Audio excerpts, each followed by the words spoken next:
following is a presentation of the Shining Wizards Network, broadcasting live in high-definition video and available on all podcasting and streaming platforms.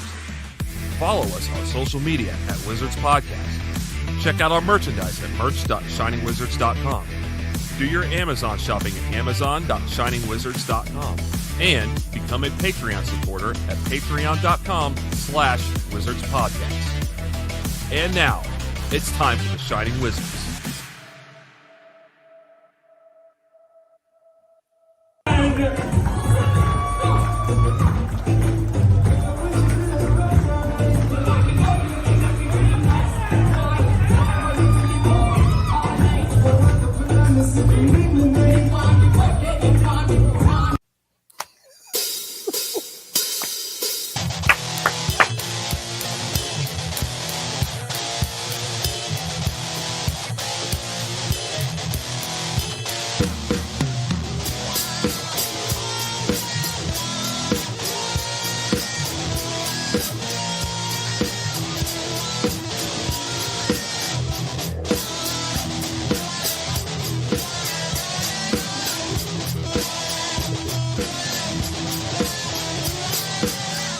You are tuned in live to episode number 711 of the Shining Wizards Wrestling Podcast. We got wrestling to get into, no time for Slurpees, and it's time to celebrate the greatest nationality in the world.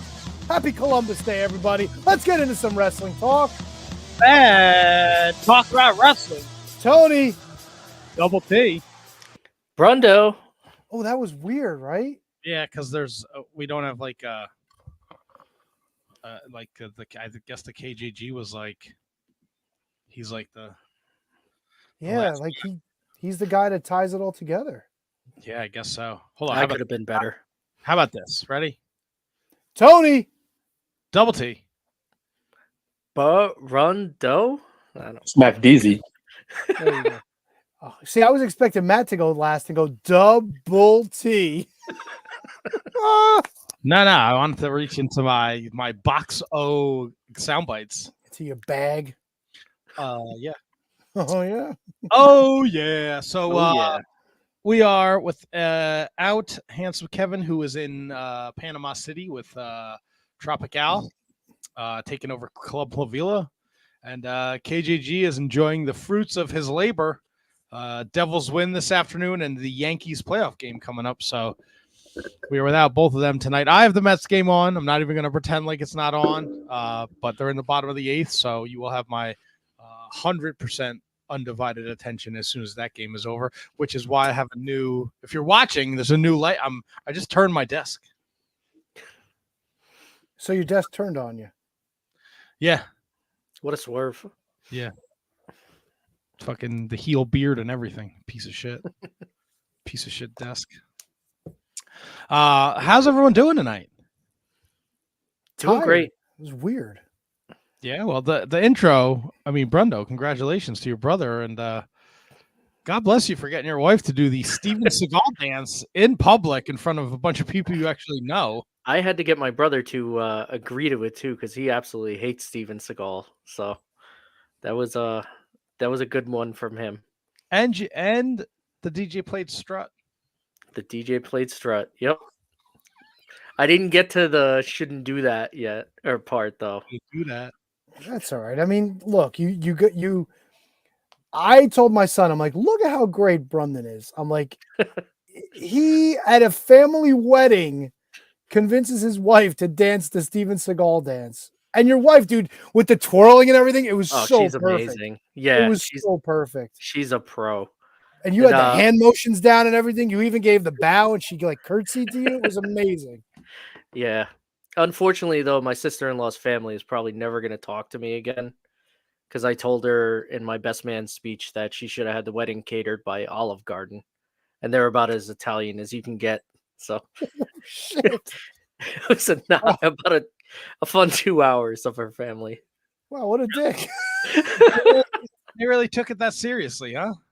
It got real quiet real quick.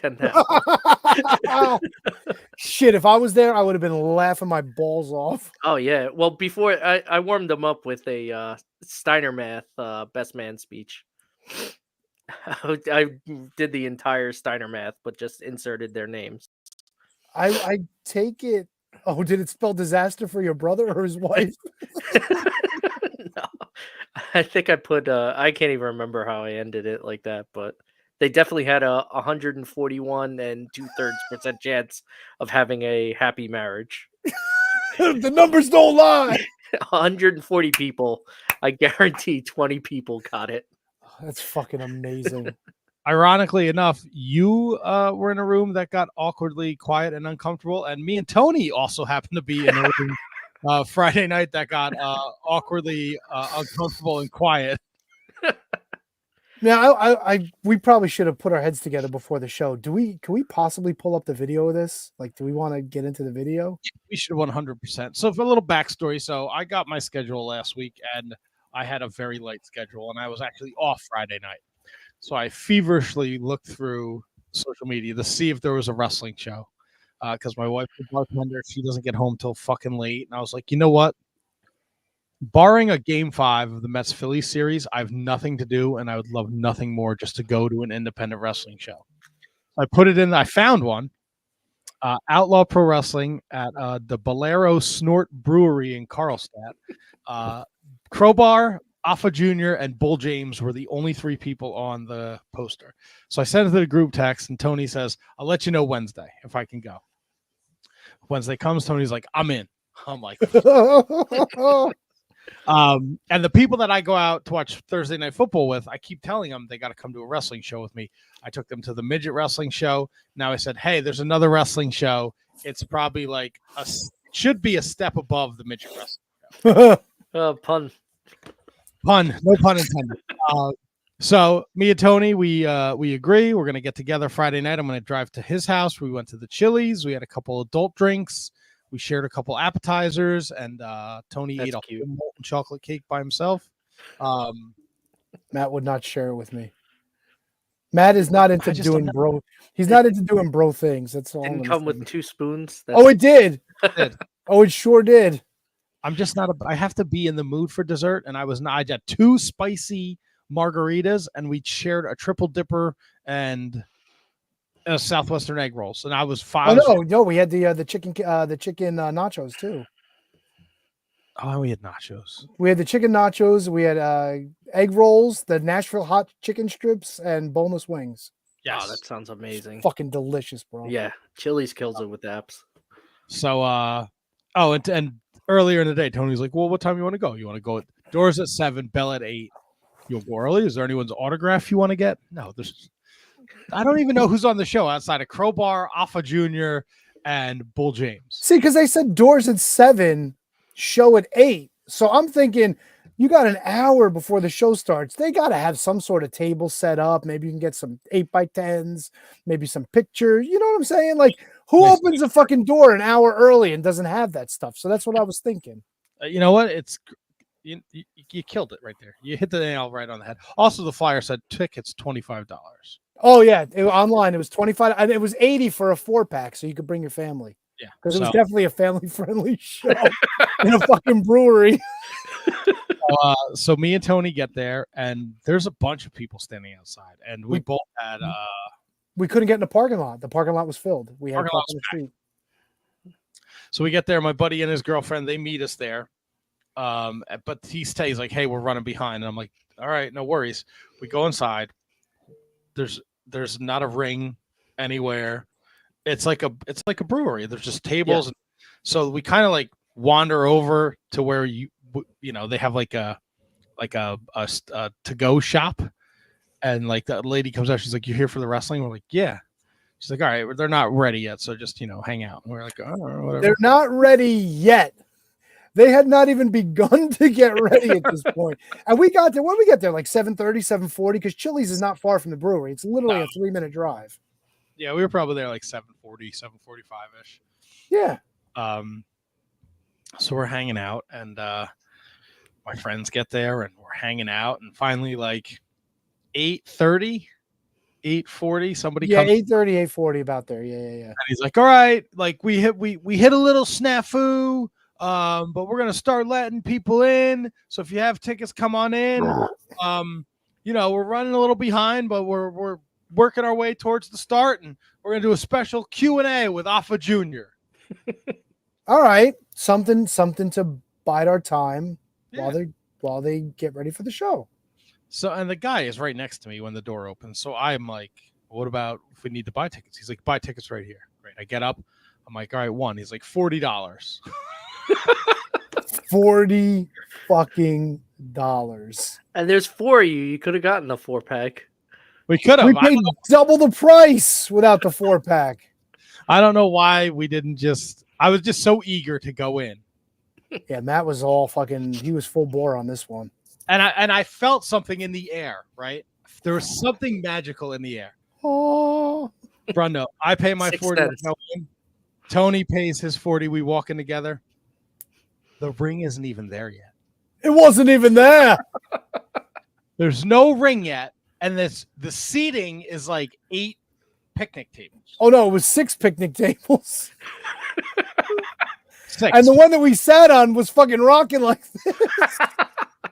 Holy shit. Me and Tony walk in, and then 2 other dudes come in, right?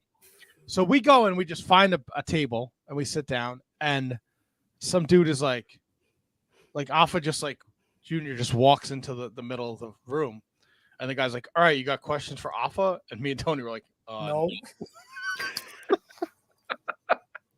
I was gonna ask him the shit my pants story, but I don't want to open with that. Oh, that's And then someone asks him what young talent he wants to work with, and then the bartender, who was in like an ECW sweatshirt, asks, what side of the bloodline is he on? And that's it. 2 questions, because there's nobody in there. So my buddy, before he got there, texted me, "Hey, you think they take credit cards?" I'm like, "Yeah, of course they do." Well, this was cash only, so I'm fine. I realized like they're not here with us, so I text him. I go, "Hey, bro, do you need money?" And he's like, "If you got it." So I had to go out there and give him money. Because they were probably not expecting a $40 entrance fee either. No, not at all. Yeah. Sorry, Tony, I'm texting you something that I should have thought about before we started this podcast. No, that's cool. So, Now that you derailed the conversation. yeah, sorry. And it wasn't even the Mets. No, it wasn't. I'm not looking to fuck something up. Okay. I So- hear you. We get in, and then they start putting the ring together in Oh front. yeah, the ring arrived while we were there. You heard the backup beeps and everything, dude. Because you don't understand. Like we were in the part of the brewery where the tanks are. So Yeah. there's this like open area. I guess once the trucks come in, it's like where they unload all the shit. So the garage is right next to us on our left. All 6 park benches are on the same side of the ring, by the way, 2 by 2 by 2. And then the ring truck pulls up, which was nice because they didn't have to worry about going up and down the stairs. They just pulled up and unloaded the truck, right? Yeah. But it's in the back of the fucking brewery next to the tanks. So, that's kind of where everything was. And then they start putting the ring together. Now, truth be told, they were very quick at putting the ring together. Like these guys had it down. And these rings nowadays, they're not hard to put together. Yeah. Especially when you don't have an apron. Especially when you use like a handful of bungee cords to hold the canvas down. And especially if you don't clean the fucking canvas. Because that shit was kicking up dirt everywhere. Ooh. Every time somebody took a bump, every time somebody banged on the apron, every time a referee went down for a count, it was fucking disgusting. So was it the ring was when you come in and like go to the right, that's where it was, right? Like in that corner, or was it like more towards the end? Because I was there, I was at that place earlier this year for WCW trivia with Eric Bischoff, and I was wondering how they would do that. You know where the shop is? Like when you walk into the left. Yeah. Okay, so you go into the shop, you go down to the right, and then you go a left around the tanks. Oh, and okay. That's the big area where the trucks make their pickups and drop offs, I guess. Okay. It goes back there. Yeah, With that's 6 where they had the stage when I was there. 6 park benches. I'm sorry. And they did have the park benches when I was there too. So I guess they just stay there. So, Matt, what would you say? 30 people at the most? Yeah, 30 people. But they put the ring together like 20, 30 minutes. Yeah, it was pretty quick. By like 9:10, 9:15, they were ready to start. And we were off and running. Oh, were we ever? the MC ringing out. I didn't know anybody's name. We knew nobody's name, dude. I knew it wasn't like they came from the second floor, so everybody that made their entrance had to go up the stairs and down the stairs to get to the ring. And it wasn't like look, and I haven't been on the New Jersey indie wrestling scene in a while, but I think I've seen enough posters and been on social media enough where I would know, like, I would notice a name like an Adam Kerr or something like that. Like I would notice someone who's never once. Some of these guys, it might have been their first or second match. Danny Storm. I remember Danny Storm's name. Yeah, Danny Storm. Because it was on his tights. Oh, and the other kid, Michaels. What was his name? The kid with the floppy tits. the son of wrestling. Yeah, the son of wrestling, something Michaels. Now look, the son of Michaels, he was probably a big dude at some point, and God bless him, he lost a shit ton of weight. But you know, like when you lose the weight and you still got like the fucking taffy hanging off you. Oh yeah. Bro should have had a singlet on that, but he was a good wrestler. Listen, I was not disappointed. These guys were fucking good. Every single one on the show, top to bottom, I thought did a good job. It was a lot of fun. I instantly had people rolling me and Tony are like Abbott and Costello. Because we just I yell something, he like says something loud enough where I can hear it and the people around him can hear it. Then I react to him saying something. And we were having, it was so much fun. It was it was a blast. So, and like just jaw jacking with the guys while they're wrestling and shit. It was so much fun. Great. So here's what all the hubbub is about. All right. There's this young kid, Novak is his name. Novak, the Hawaiian some shit or other. You couldn't hear because fucking. And I couldn't find him anywhere. I tried to Google, I tried to Twitter, I couldn't find him. So he comes out and he's got like the skirt on and everything, and his tights were like an Old Navy bathing like suit. Hawaiian fucking swimsuit, but like black and white. No, it's fine. I mean, if he's just starting out, you know, he's trying to find his way.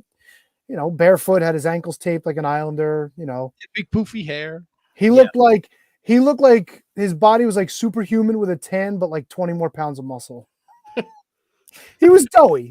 But he was trying to be an Islander, you know? Yeah. So he comes out and I don't know. Nobody knows who he is. He grabs the microphone and he cuts a promo like, I'm from the island of whatever. Like I'm from Hawaii. Yeah. Yeah. I'm here to, you know, fucking make an impact or whatever. I don't know what the fuck. I'm a great warrior. Like this whole thing, like playing up that he was Hawaiian. He was like there to, you know, fight, whatever. Yeah. Right. And we're like, oh, who's he going to fight? And here comes fucking Alpha Jr.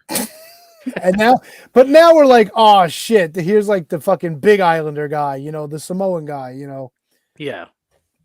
And Alpha Jr. gets in the ring and proceeds to beat the dog shit out of this kid. I mean, he fucking smacked him twice.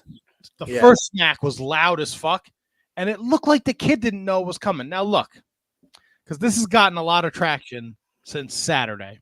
And a lot of traction. I didn't realize how big it was until Matt told me the numbers.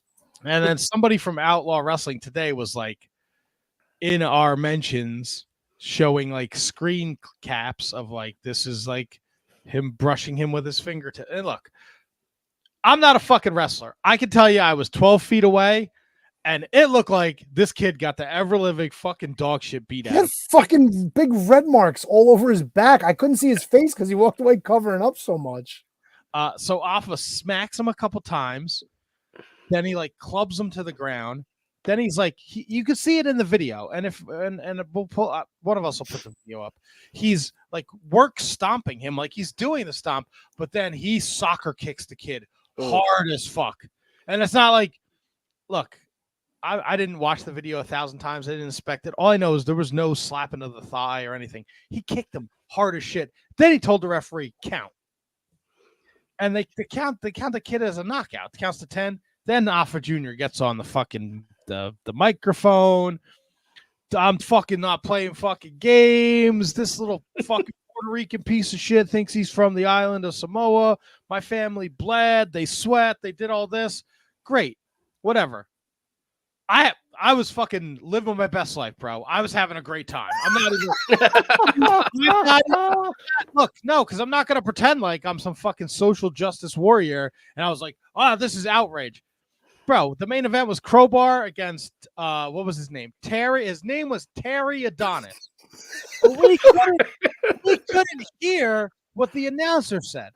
Oh my God.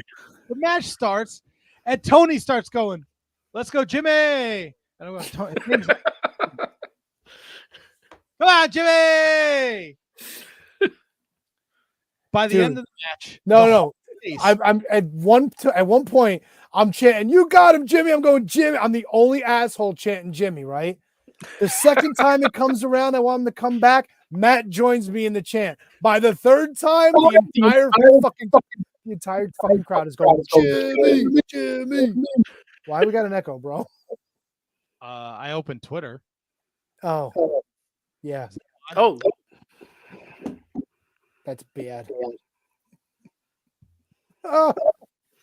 Still got an echo. Echo. I don't hear an echo. I heard echo. Oh yeah, we hear it bad, dude. Yeah. Is it on me? Probably. If we didn't touch anything. Yeah, please show what you're doing. I'm gonna leave the studio and come back. No, leave the studio. Why would you leave the studio? I don't know. It's Shut off Twitter, bro. Twitter's close Twitter. Yeah, leave. Come back. Brondo, check Twitter. Yeah, I saw it. What the fuck did he do? He fucked everything. Yeah, look, dude, I'm sure he'll want to have his piece, but Yeah. it wasn't something that we expected on a show where there were like 25, 30 people in the crowd. You know what I'm saying? Yeah. So it was a question of was it a shoot, and if it was a shoot, why? And if it was part of the show, like, it was really fucking vicious, you know? At least it came across that way if it was a work. I don't know. It was really, but we had a great time. And fucking Jimmy Santana, as we named him, fucking wound up losing because Crowbar's a cheating son of a bitch. No way. Crowbar? Yeah. Oh, Yeah, he's a no good son of a bitch, that guy. that. But Jimmy Santana. Oh, he was Santana because at one point, for some reason, he threw his fist up and yelled Arriba. So when he gave Crowbar the 10 punches in the corner, it started out as 1, 2, 3, but wound up going to Spanish by the end. Oh, that's great. Oh, we had a fucking blast, dude. It was so much fun. Oh, an unbelievable time. Is my echo gone? Yes. Yeah, it's gone. Sorry, I was trying to pull up the video. Yeah, so like I got home and I was like, we had a fucking great time at Outlaw Wrestling. I saw a murder, like it was fantastic. Like, just a fucking good time. So I guess the next, let's see if I can find it on Twitter. You would think somebody would put it up on YouTube, no? It's up on YouTube. But I mean, it's because I started, like, I had such a good time last night. And then Saturday morning, like, I got to, like, man, that dude, like, really beat the fuck out of that kid. Yeah. Right? Right? Like, it was kind of like hindsight. I was, like, riding fucking high. I was telling Brendan, it's like I don't know what the point was if it was a shoot. You know what I'm saying? Like, if it was a work, I don't get why on this show. And if it was a shoot, like, they fucking beat the dog shit out of this kid, you know? Right. So I put that post up Friday night. I said, man, Outlaw Pro was a fucking blast. Ring was late. Show started late. Lasted an hour. Alpha Jr. murdered some kid who wasn't Samoan but had a Samoan gimmick. Not even being sarcastic. It was an absolute blast. Matt and Tony will talk about it Monday night. Then a couple people comment on it, and then somebody we're not following drops the video in the comments. And I start getting all these notifications while I'm working the farmer's market, and I don't know why. It's the video, and then the whole Discord is, you know, I got the video if you want to yeah, watch it. the video. All right, here, let me press play.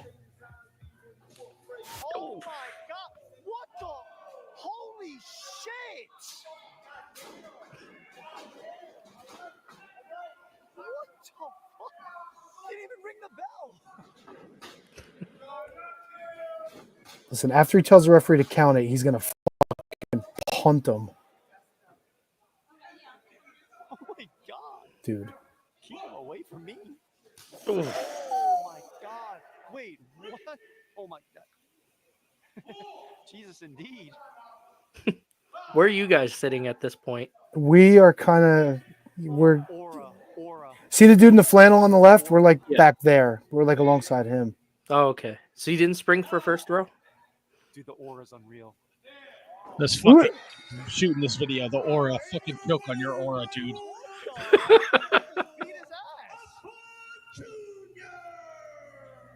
You guys want to watch the speech? Yeah, you can let the promo run. Get this piece of shit out of my fucking ring. Fucking, it's Taz. I don't know what fucking island you think you come from, but it sure as fuck ain't the South Pacific, you piece of shit. Oh my god. See what I mean? Superhuman body. Yeah. You got bad advice from some bad fucking trainers, because I don't play wrestling. Those are some man boobs. Bled for this shit. My family bled for this shit for generations. I am not gonna let no bullshit Puerto Rican piece of shit put a fucking skirt on and act like he's Samoan. Now acknowledge me. Really, dude?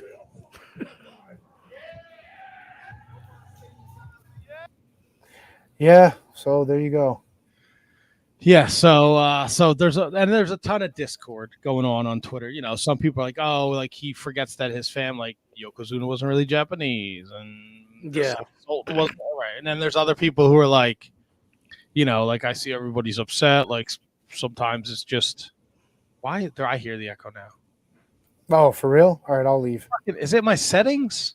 No, because I don't hear it. It's probably us. It's probably me because I did that. Oh, I'll leave. Sorry, Tony. It's okay. So it's still there. Did he leave? Oh, no, now it's gone. But It's we're still live. there, or? No, it's gone now. Now it's gone. Okay, good. So, you know, and look, everyone sees the video and you kind of come to your own. Oh, Yeah, I'm sorry. I was trying to figure out that I'm making sure I wasn't hitting the button to end the stream before. good call, Tony. So people, you know, it's kind of split like 50-50. Like to me, I'm not a professional wrestler. I'm a fan. I was there live. It was super duper fucking uncomfortable. It looked like you beat the dog shit out of the kid. Some other people feel like it was a work, you know, because of the way he stomped his feet when he was stepping on him and stuff. Okay. Fine. It could have very well been a work. Yes, it was just very 100%. uncomfortable. Yeah. And also to Tony's point, like with all due respect to Outlaw Pro Wrestling, there was 20, 25 people there. They didn't tell us when they were coming back. You know, they shot an angle at the end where Bull James turned on Crowbar, right? What a jerk. But like, there was no like, oh, we'll be back in a couple weeks, or we're back in November. Like nothing. So let me recap. 3 guys on the poster. Crowbar had an actual match. Bull James beat up Crowbar after his match, and Alpha punted some kid in the ribs for 30 seconds. So Bull Like, that James was didn't even wrestle? No! What the hell? Maybe came they out had at a the end. curfew, or He was like, dude, all right, curfew. Show started at 9:10. It was over by 10:15. no. $40. After the second match, they were like, hey, if you want some beer, go get it now. The bar is closing. Yeah, they were like, if you want to take some home. Oh, and here's the best part. It was like it was legitimately like an old school wrestling show, because the guys in the first 2 matches wound up doing a tag match later on. So really, we had 3 matches with the same 4 guys. We had Alpha and his punting skills, and we had Crowbar against fucking Ariba Santana. You guys went to see a Nick Goulas show, basically. Pretty much. All you And were nobody missing wore was masks. guys It in was just- Yeah, masks. I'll go back again in a heartbeat. I won't pay $40, but Oh, we'll get the family pack this time. fucking $40 for that shit, dude. Not even a fucking t-shirt or a pen to go with it. They've Not even a definitely can of built- fucking beer to go with it, dude. This They definitely showed or done shows before too. I remember seeing like a previous show out there. Yes, I found. So I went. And they've had names on their shows too. Yeah. Yeah, I'm gonna blow your mind, Tony. Are you ready? Oh, blow me. I mean, my mind. Wait, what? The last time they were at Karlstadt. No, this was not the one. Was the show at Shakers? No. Is Shakers still even around? I thought we drove by it, but I didn't notice it. I think they went out of business. No. Your guess is as good as mine. Shakers, the fucking strip club that used to be by the whatchamacallit, the Meadowlands Diner. I know. I just don't No, know. I'm asking Brun though, because he's from the area. He might know. No, I only went to Stilettos. I never went to Shakers. I hope my family's not watching anymore. So the last Outlaw wrestling show on Cage Match that was there, Justin Carino wrestled, The Now wrestled, Sunny Kiss Vicious Vicky, Little Guidro against Pedro Domes, Little Guidro. the Silk City Kings were there, Bulldog Pittman and Kenny Bangle, and Crowbar wrestled Adonis Stone. A lot of Adonises he's wrestling, huh? There was one show in New York, or what's this? Is this Yeah, the dude, one? like Homicide is their champion. Like Danny Doring and some other dude are their tag champs. In October of last year, Tony, the NWA World Title was defended by EC3 against Crowbar. That's right. I remember seeing that. Well, we got what we got. Yeah, some people get the NWA title. Some people get. Oh no, wait, there was another match. It was Loogie B and Stoner Tom on the skateboard and somebody else. And the kid with the fly, Joey Janela. Joey Janela's doppelganger. Oh, that's right, Jimmy Janela. Yeah, Jimmy Janela. A lot of Jimmys on the show. Joey Janela was busy getting burned to hell at GCW that night. Yeah. So then this is going on social media, and then the guy that put up the video, he's got a Twitter account, but it's under like a fake name, like Smarky Mark or something. Yeah. So he today, like just before, maybe like a couple hours ago, he's like, referee Pat, who was the referee, Yes. told me that it was a shoot and it was all a setup. Right? But he tagged this guy in this post.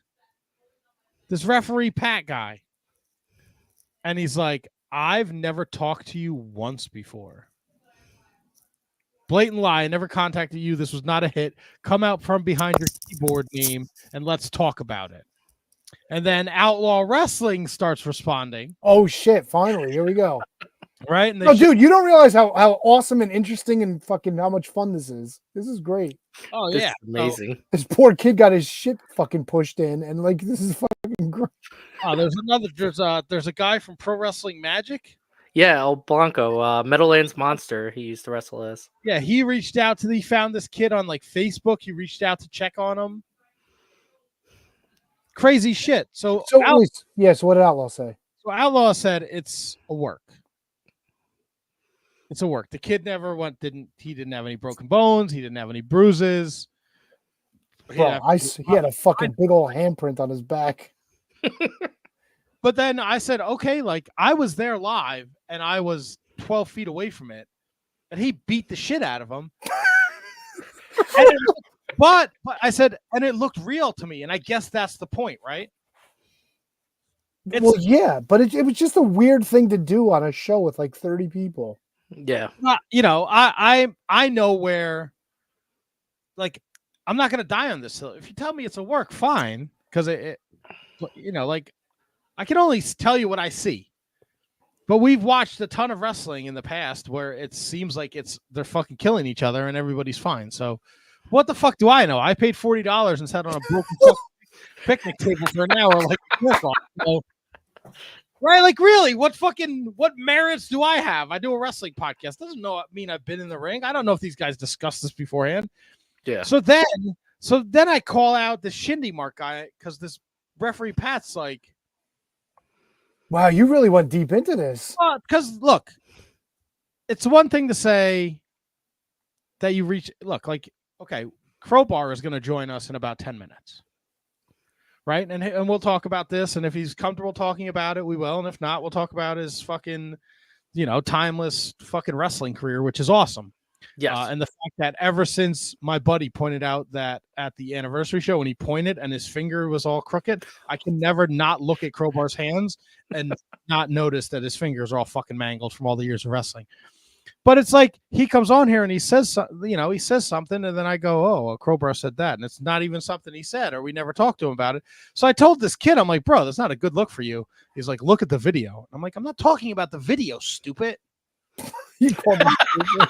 Because I said I'm not talking about the video, and even the referee was like, "He's not talking about the video. He's talking about you going on social media and saying me and you had a conversation, which we never had."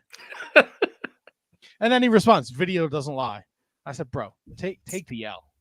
This has nothing to do with the video now. This is you saying the referee reached out to you and said it was all a hit. It was all a setup to beat the shit out of this kid.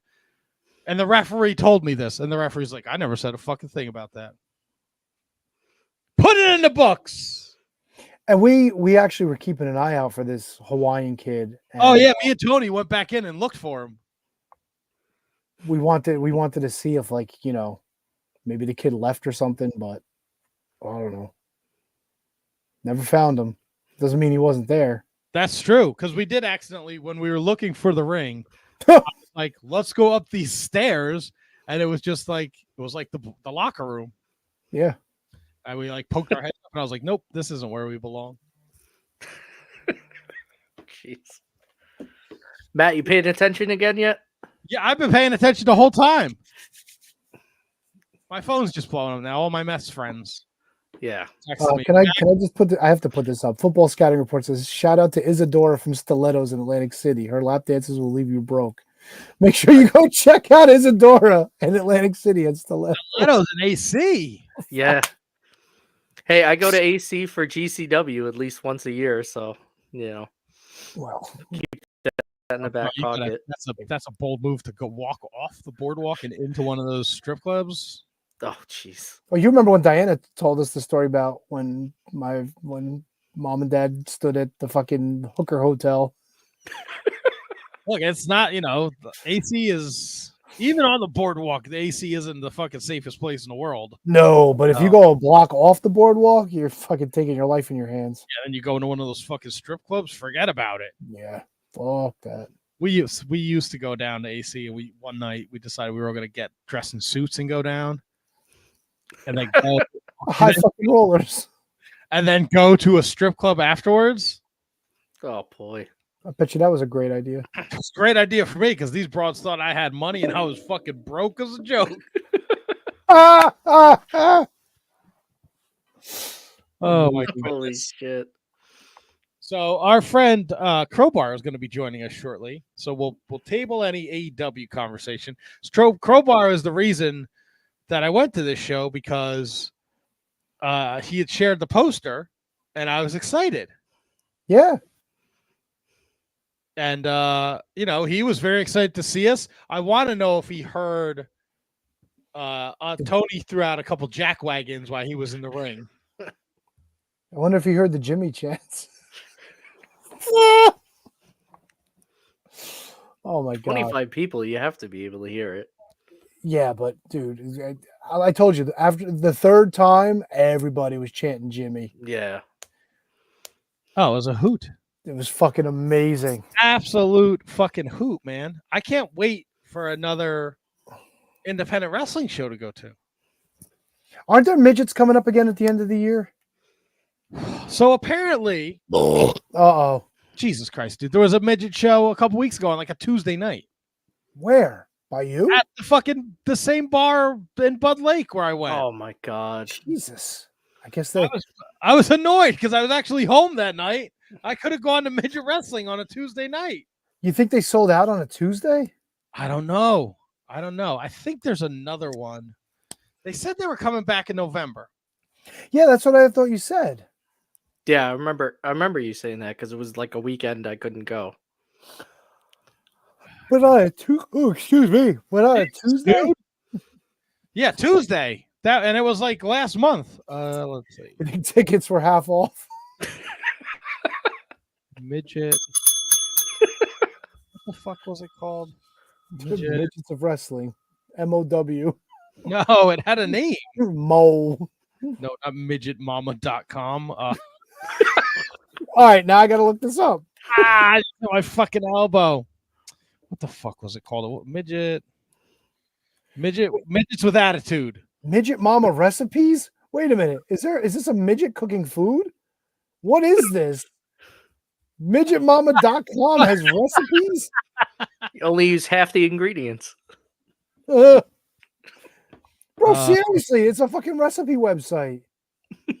Okay, I didn't make the fucking website, dude. Dude, I want to see if there's an about. Because I got to see what this person looks like. Oh, air fryer recipes, kid-friendly recipes. It's just the forehead. Keto. Midget Mama. Oh no! What happened? It looks like it looks like the hurricane took out the midgets with attitudes. Oh. Wait, the hurricane? Like stand back? No, like the dude that runs it lives in Jacksonville. Oh shit! Next tour will start November 2nd in Hermitage, Tennessee at Shooters. Let me see if I can get a see all events. It's like the fucking worst. Oh, this is bullshit. Midget Mama's only 4'10". She's not a midget. That is technically a midget. Oh, come on, 4'10". Yeah. I went to high Anything school under with people 5. oh, come on. I went to high school with people that were under 5 feet tall. They weren't midgets. So do I. I mean, you're really gonna argue like? Yeah, you're coming up short in this argument. Yeah, Jesus.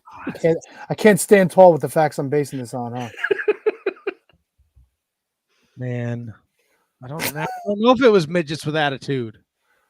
Oh, wait, was Micro Jackson, was he on your show? No. Well, that It was was like Little Papa Pump or something like that that. was Little Papa Pump was there. Yeah. who's the Puerto Rican girl that won the title? Oh God, what was her fucking name? See, you Google that shit and then you'll find it. What was it? Little Papa Pump? I'm not gonna get what's her name, am I? Wait, what about Little Smokes? Was that somebody? I don't fucking know. Or did weird shit just come up in my search history? Micro Wrestling All Stars. That was it. Oh, the MWA, that's right. Midgets with attitude. There's so many federations. Of course, because there's a lot of little people looking for work, bro. Mr. Intensity, Lil Papa Pump. Lil. Little Papa Pump. This also doesn't look like. Oh wait, what is this? I found a match. It's Huggy Cub and Lil Papa Pump versus Samson and Demo. Oh, Micro Championship Wrestling Revenge match. Here you go. Yeah, I don't. Sounds familiar. Oh my God, this is back in 2012. These little motherfuckers have been working longer than most of the people in WWE. I wish I. Let me text the group. They'll tell me. Oh shit. Lil Lil Lil Papa Pump. Let me see here. Lil Papa Pump. Because they brought T-shirts. Oh, that's right. Yeah. And then we met a tattoo artist who was sitting next to us. Hopefully he tuned in. I forget your name. I'm sorry. Your business card's on my desk though, because I'm definitely getting a Grimace tattoo. Nothing can kill the Grimace, bro. Wait, his name is not on the business card? No. No, scan the QR code to see his portraits. But Are you getting a Haktua tattoo too? look, I know people hate that girl. That girl cracks me up. I think she's me too. horrible, and I think she's hysterical. And all you people that hate on her would love it if she spit on that thing. Hell yeah. No, I think they're just jealous because she's fucking making money, and she's genuinely a good person. She's donating like all the money on her podcast to some like I don't know, Save the Animal Foundation or some shit. Yeah. Seriously. What's the matter, bro? Why are you looking I had a buzzing in my ear. Oh, sorry. That might have been me. We're fucking firing on all cylinders tonight. Yeah, I stepped on something because I got an extension cord in my headphones, and sometimes, like, if you hit the connection, it kind of glitches shit. Good old Apple products. Oh yeah. Spend $1 million, they work like shit. Oh boy. Sorry, I was putting that on the socials that we're gonna have a guest momentarily. So yeah, I look forward to the next. Now that it's gonna get into the winter seasons and my schedule is gonna slow down a little bit, I look forward to going to more independent wrestling shows. Not $40 ones at a brewery. Pro Wrestling Magic in 2 weeks. I'll probably end up going to that one. October's still busy for me. Okay. So we're talking like November, December. Definitely get a January show in there. Always something at the Mecca every weekend. Hell yeah. Yeah. ECPW, I think, even runs there. You don't want none. Gino Caruso don't want none of this smoke. He can't handle it. He can't handle it. Nah. We will be talking about WrestleDream in the second hour of the show, so be sure to stay tuned for that. I know Raw is only 2 hours now. They taped it last week, so just read the results. Oh. He beats the big guy with 3 super kicks. That's an oldie but a goodie. I'm getting dates, but I want the name of the promotion. Is it called? Is your wife jealous? You're getting dates. Fucking boo, Brenda. Fucking. Sometimes I do miss KJZ. Are you dunking? Smack DZ. Out of doo-doo. Yeah, doo-doo butter. Is it what I think it is? Yeah. What do you think KJG's doing tonight? I Punani. don't know. Whoa. Jesus. Really? I say he wouldn't know what to do with it if it fell in his lap. Next house, Dickos. Really? What is that? Like, you spend like an entire day just pulling old sound bites? No, it takes me like a couple minutes. So, like, you've been marking them down like during shows and stuff? Like, is that what you're doing? The Streamyard has a transcript, so I could the transcript alone. Then I'll go through and see what's funny, and then I'll see what timestamp it's at, and go back and pull it. It's actually, oh yeah, that's actually pretty good. Yeah, that's why it's easier for me to edit the videos now for our YouTube. The chapters on StreamYard are fantastic. I think 2 weeks ago there was one that just was Stupid Tom. I'm sure it was from when we were talking about the Brewers or something. Stupid Tom. Yeah. Oh boy. Well, now we just wait for Crowbar. Oh, yeah, all right. I'll see you guys in a few. Right? I'm just jumping on for a few minutes. I don't want to start a conversation that we can't finish. Well, I mean, we could always stop a conversation, finish Yeah. it later. Hey, let's talk about the greatest Italian of all time, Mr. Bruno Sammartino. I'm always in on that. What do you Fuck want to yeah, talk dude. about? I don't know. I've already talked about everything there is to talk about with Bruno. Greatest of all time. That's all there is to say. Were you let me ask you this, Tony. Were you a little annoyed or perhaps heartbroken when he was at WCW for Halloween Havoc and he was the color guy with Tony? Well, that's a little racist, don't you think, Matt? No, they called the fucking show with Tony Schiavone. No. I mean, he also worked calling matches for the UWF, so Yeah, the UWF I mean, look. competition. Yeah, he Yeah, called but- the Madman Pondo match. Oh, Christ on a cracker. That's right. Yep. If you ever get a chance, find the audio of Bruno talking with Bill Apter from the Muhammad Ali Antonio Inoki show. Bruno wrestled on the undercard, and then after that, he was watching the simulcast of the main event with Bill Apter, and Bill was recording it. And my God, he was shitting all over everything about it. It's amazing. He's like, this is terrible. He's just on the floor. He's not even fighting. Ali has no idea what to do. This is a tremendously disgraceful to the business. All this while he's talking to Bill Apter. Oh It's my amazing. god. I don't even remember. Who did he work on the undercard? Didn't he work Hanson on the undercard?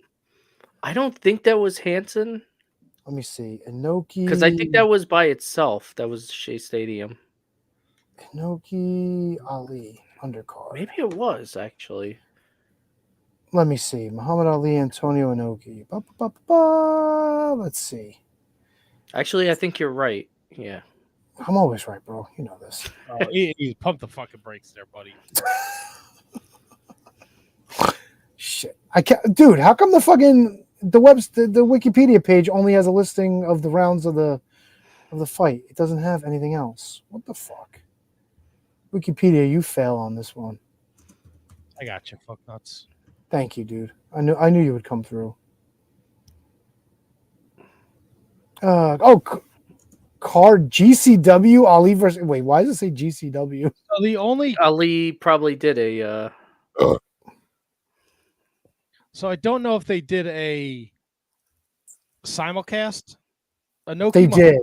Okay, so the undercard in Tokyo was Kido and Fujiwara against Hoshihano and Kimura. Maybe Bruno didn't wrestle on this undercard because I don't have him here. Yeah, I don't have it either. Crowbar is here. Can we bring in our friend here? Fuck yeah, we can. Of course. Hell yeah. I'm sorry, Crowbar. I was too busy looking in Ali and. I just got on. No worries at all. I just got on, man. No worries. We were trying to figure out, and I guess I remembered wrong. I thought that Bruno had a match on the undercard of Ali versus Inoki. I thought that the older Vince McMahon had booked them to kind of save grace because they knew that the card was going to be kind of shitty with that on top, with all the rules changes that they had to make. So I don't know. Any insight? Yeah, I thought I did, but I guess I was wrong with that. How are you tonight, man? How are you guys doing? Been a little bit. Yeah. Shame we didn't get to run into you on Friday, but we did enjoy it. I get it. I always when I finish a match, I went down to the I don't know, what do I call it, a bar, brewery, whatever. When I come back from a match, I have such an adrenaline dump.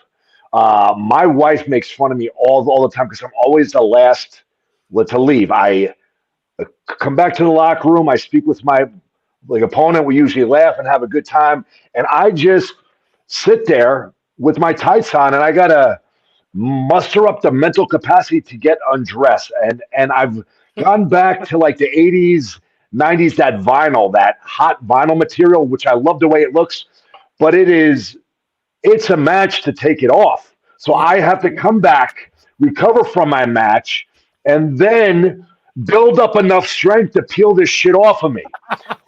So I have to have a second match getting my tights off. But I like the look. Not a lot of guys wear it. And that's that. So I literally sit there. It takes me forever to get undressed and to decompress. And I drink some water. I drink some Gatorade.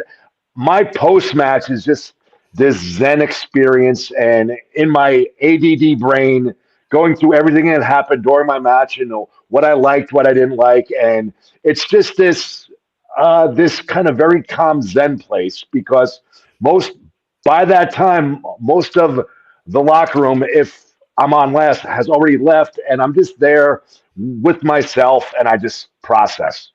So now, Matt and I were talking earlier about the show for Outlaw Wrestling, and it seemed like, all right, so you were on the poster, Bull James was on the poster, Alpha Jr. was on the poster, and we really didn't know anybody else that was on this show. Now, not taking anything away from them, because it's usually a surprise show, and he usually has great talent. I have really been on some phenomenal outlaw wrestling shows, and like I know Bull taught for a while. He may still. He really gives a lot of the younger wrestlers an opportunity to shine, and I enjoy working with younger wrestlers. I always say, book me with somebody young that wants to go, and it keeps me going at a high rate. It keeps me going at a faster pace. When it's a super young student, it's kind of a personal challenge to me. I know I'm not going to have a 5-star, I quote unquote match, but I try my best to have a solid, good / great match with somebody with very limited experience, and that's a fun challenge for me. So it's always really cool wrestling there, and not just here, but anywhere. I like working with the young guys. They keep me on my toes. It's a challenge for me to help lead and for us to try to put on a great match where nobody gets hurt, and it's a whole lot of fun. Yeah, all the kids on the show, I say kids because they're all, younger guys. I think they all did a great job, especially that Jimmy Santana that you worked with in the main event. And apologies for that. We had no idea what his name was. I don't know if it was the ring announcer or the microphone, but he became Jimmy, and he was Jimmy for the entire match. He did such a good job, and he's one of Alpha's students. I was supposed to wrestle with somebody else the prior Outlaw show there. I had surgery. I had with the bursa cut out of my elbow there.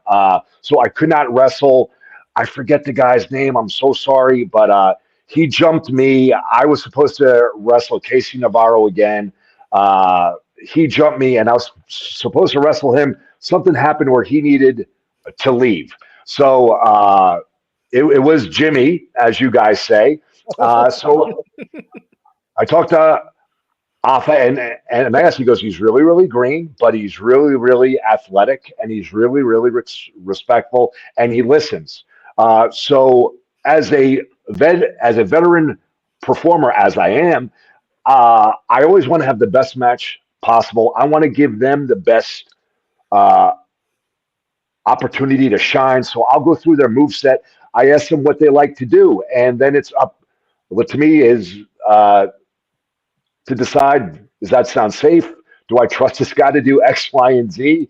But he was super athletic.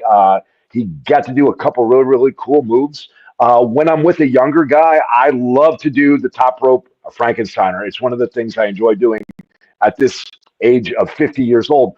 But you need an opponent that's seasoned and knows what they're doing to base that. Otherwise, you get dropped on your head. So that night, you did not see that. I think after wrestling with him, Jimmy could have done that. But it's just not something, it just wasn't a risk we needed to take that night. I think if we have the opportunity to wrestle a second time, I think we may be able to add that move in, because he did really, really great. We had some stuff called in the back. We called a lot of stuff on the fly. He listened. I was super, super impressed. So that says a lot for him as a young pro wrestler, as well as his teacher. So great job, and I had so much fun. You were also a little threatened because you had to cheat to win. Oh, a bad guy, especially on a show, you should cheat to win. If you're a bad guy and you're not cheating, or at least doing something a little underhanded, come on. Yeah. Be a bad guy. Be a fucking bad guy. It's only cheating when you get caught. Yes. Yes. You get caught. So you're hyper focused. You're getting ready for this match. Did you hear people yelling "Jackwagon, Jackwagon"? I did not, unfortunately. So I have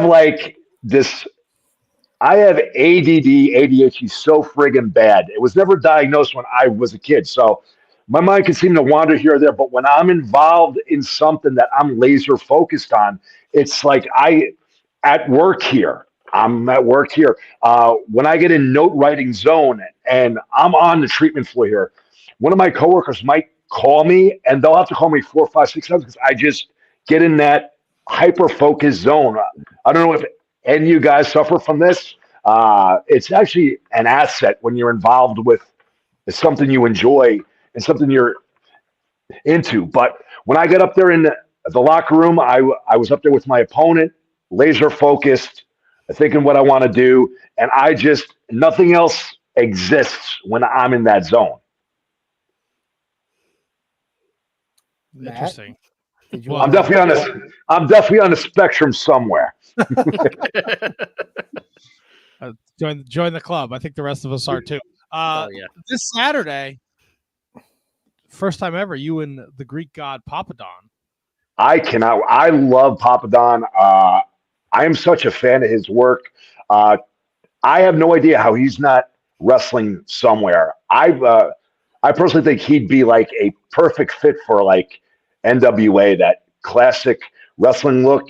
He's a veteran, been around. He's old. He's older without looking old. He's in great shape. I'm just always been a huge fan of how he wrestles, how he presents himself, how he's a very serious character, yet there's still that touch of that Greek gimmick. You know, it's I'm very much looking forward to it. I can't believe all these years you two never locked it up prior to this. No. I'm kind of surprised to hear Now that. we've spoken about Star Wars for hours on end. We've spoken about wrestling for hours on end. He's one of my favorite people to talk to, but believe it or not, we've never had a freaking match. It has not happened. So I'm really looking forward to it. Yeah, we've had him on the show a few times. Great guy to talk to. Great mind Great for dude. the business Yep. as well, for sure. Unfortunately, I didn't. And ever hears the promos he does, where he does part of it in English, part of it in Greek, is just great. Very believable. Great character. I think he cuts just as good of a promo as when he wrestles. So I guess I'll ask you the question. How is Novak the Hawaiian at the end of the night on Friday? What happened? How is Novak the Hawaiian warrior guy, whatever his name is? How was he? That's a controversy guy, right? With all this controversy. So I just caught wind of this yesterday. Now, Well, let me again, stop. We don't know if there's a controversy. It just looked like Okay. he got the shit kicked out of him. So, okay. What I will say is, again, I'm in this hyper focus, calling my match thing, but I'm slightly aware of my surroundings, and him and Alpha seem to be getting along well. Pre and post match, from what I heard through the grapevine, it was booked to be a squash. I know they're trying to build that town. They're trying to build Alpha as a killer heel. I know last time he was there and got a very warm reception because of the death of his father. So I know they were trying to turn up the gas there to make him a heel. I do not know the entire story, but I did not see anything that looked like conflict or fighting or anything. From what I know, it was booked to be a squash match. I watched the clip. There were some stiff forearms to the back. I was always, if you go back, there's this famous Steve Regal quote. He will hit you hard in safe places. Getting whacked across the back is a very safe way to hit somebody hard. Another thing that stood out for me as a professional, he threw some wrestling stomps where you stomp your foot and you kick the guy. If you're looking to kick the shit out of somebody, you're not going to wrestling stomp him. Was there something going on? I don't know, but from what I saw pre and post, they seem to get along fine. I know that because of the sympathy Alpha received at the last show there, they were trying to make him a monster heel again. I know it was booked as a squash and for Alpha to look like a killer. If there's anything more to the story, you might have to contact the what was the kid's name again? I'm sorry. Malik, The Hawaiian. Yeah, Malik the Hawaiian something or other. Novak Malik. Oh, Novak. I'm sorry. Well, what Novak. Yeah, but what Hawaiian has the name Novak? I mean, it kind You of just doesn't. just because you name Jimmy doesn't mean you could name everybody else, though. Yeah, but Novak? Like, I don't know. I don't know, How man. many Maliks do you know from Hawaii? Well, how many Novaks do I know from Hawaii? I mean, column A, column B. What do you want me to tell you? We got a comment here. Jesse says, nice match Friday, Crowbar. Pleasure to get to be there and watch. Thank you, Jesse. Had a really fun time. That building spoils me because it's literally 5 minutes from my house. I love stuff like that. Love it. Yeah, it it's was not cool. far. It's not far from me either. That's why Matt and I grabbed some dinner and headed on over to the show. We had a great time. It's a great But venue. next time, it's a fun venue. It's a lot of fun. I don't have to leave work. I can do my whole workday on a Friday night. It's great. Well, you're great, Crowbar. We appreciate you taking time out of your Oh, you say that to all your guests. You call Yeah, them but all. we great. mean it with you, bro. Yeah. Seriously. Yeah. Hey, let me ask Crowbar one more question before we let him go. Do you find people still calling you Devin Storm?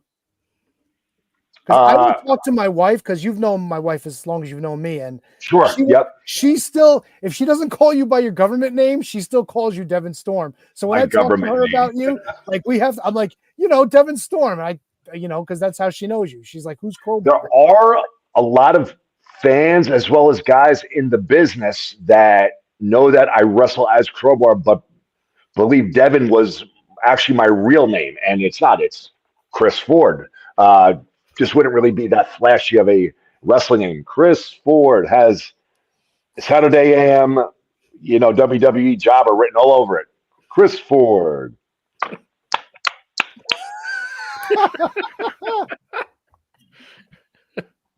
It would be more like Ford Christensen or something like that, though. So yeah, some people do. I'm one of the few guys. I never introduce myself by my gimmick name. I just feel dumb, but I don't feel like the other guys are dumb when they do it to me. I just feel like I sound stupid saying, "Hey, Crowbar." Hey, I always introduce myself. I'm always Chris in the back with the guys. Hey, Chris, how are you? Hi, my name is Chris. My name is Chris. That's just the way I've always been. I just don't know why. I just introduce myself as myself. Fair enough. Let me ask you. I know we were trying to let you go, but It's fine, man. Let's keep. I could do more time. I'm good. I'm fine. I finished my paperwork, so that was a major thing. I had to finish my paperwork for the day, and I finished my last note right before I signed on. Well, again, we appreciate you taking time out of your busy schedule. You said you like wrestling the young guys. Is there somebody out there that you have had your eyes on that you haven't had an opportunity to get in the ring with? And if so, who is that? There's quite a few, actually. But I'm trying to think. During the pandemic, I would do cardio in the basement, and I loved watching AEW Dark. I would love to work Fuego de Sol. I love being a cruiserweight base, a lucha base, while still throwing in some fancy moves myself. I think that would be a lot of fun to work with him. He's not a young guy, but one of my bucket lists, if he hangs on there, like I keep hanging on, I would love to work with Rob Van Dam. Rob could still go, and I think me and him could tear it up and show the young guys some stuff. But Fuego de Sol is definitely one of the younger guys that I would like to work. In the next few months, I have a match coming up with Alex Riemann. Looking forward to that one. Throughout the year, just with Outlaw and ISPW, I've had a lot of opportunities to work with young guys, and Battleground as well. And not so much young guys, but a lot of matches that I've been wanting to have. But with Outlaw in particular, Marcus Mathers, who I will be wrestling against for ISPW coming up November 1st in Rutherford, New Jersey. Damn, I'm so bad with names. That's the Alex show. Price. That's the one at the Williams Center, right? Yep. Alex Price was a lot of fun when we worked. Aaron York was great. I don't want to leave anybody out, but a lot of the Outlaw students were phenomenal in the ring, and I would gladly work with those again. Let those guys again too. Yeah, I'm up for anybody, but the Fuego definitely stands out. Can we put over the shoot business? Sure. Raising the bar. You're over the railroad tracks in East Rutherford, aren't you? East Rutherford, New Jersey, Raising the Bar Rehabilitation and Fitness. Yeah. Chris Ford, as you say, is the physical therapist there. His wife, almost Dina, 26 years experience. And his wife is a licensed nutritionist. Did I get that right? Registered dietitian. Yes. There you go. That's the one. Yeah. So for any of your dietary and or physical therapy needs, please head on over to Raising the Bar. Crowbar, Chris, Devin Storm, always a pleasure to have you on, my brother. Always a pleasure to be on here, man. It's always a lot of fun. We don't get to do it often enough, but it's great. I hopefully I catch you guys next time. I was just in that adrenaline dump. I was hoping you guys would have been at the bar, but by the time I got down there, there's nobody left. There's nobody left. They were closing up. Yeah, I think they were kind of trying to get rid of everybody.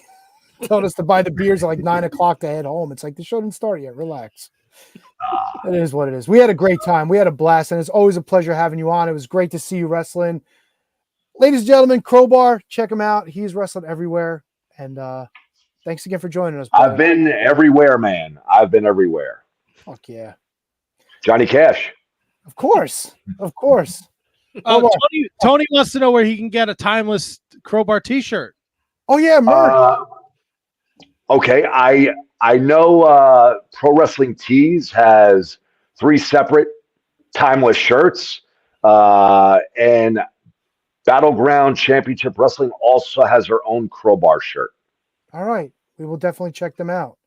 Awesome. And a poster, too. They have a really cool poster. Please tell me it's you and Darth Vader back to back. No, it's just me. I wish it was Darth Vader. I would always take a picture of Darth Vader. I think Darth Vader is great. That'd be amazing. Are you surprised no one's done like a Darth Vader gimmick in wrestling?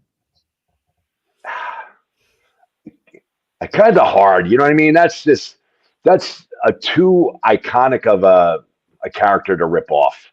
You know, what are you gonna do? Wrestle in a metal mask? I'm sorry, man. I love you, dude, but that's a really dumb idea. You know, Darth Vader is just the manager of an evil. Oh, yeah. Okay. Yes, then I take it back. No, you can call Now, me. look at it. He like stands outside the ring and he like. I'm kidding. Well, then again, Crowbar was also the guy that wanted to book Bernie for a fucking autograph session, but just leave him dead. I still say that would make money.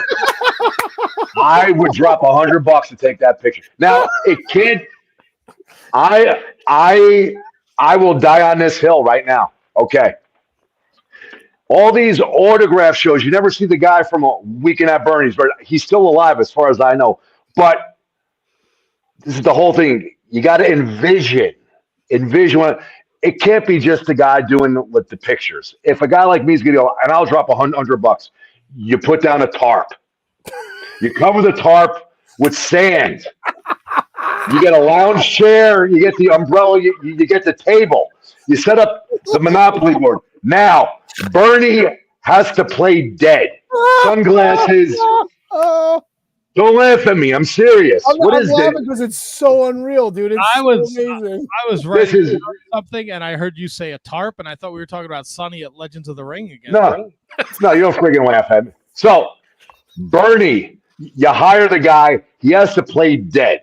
Sunglasses, jacket, and the guy doing the promoting, the guy doing the barking, whatever, the guy that's handling the money.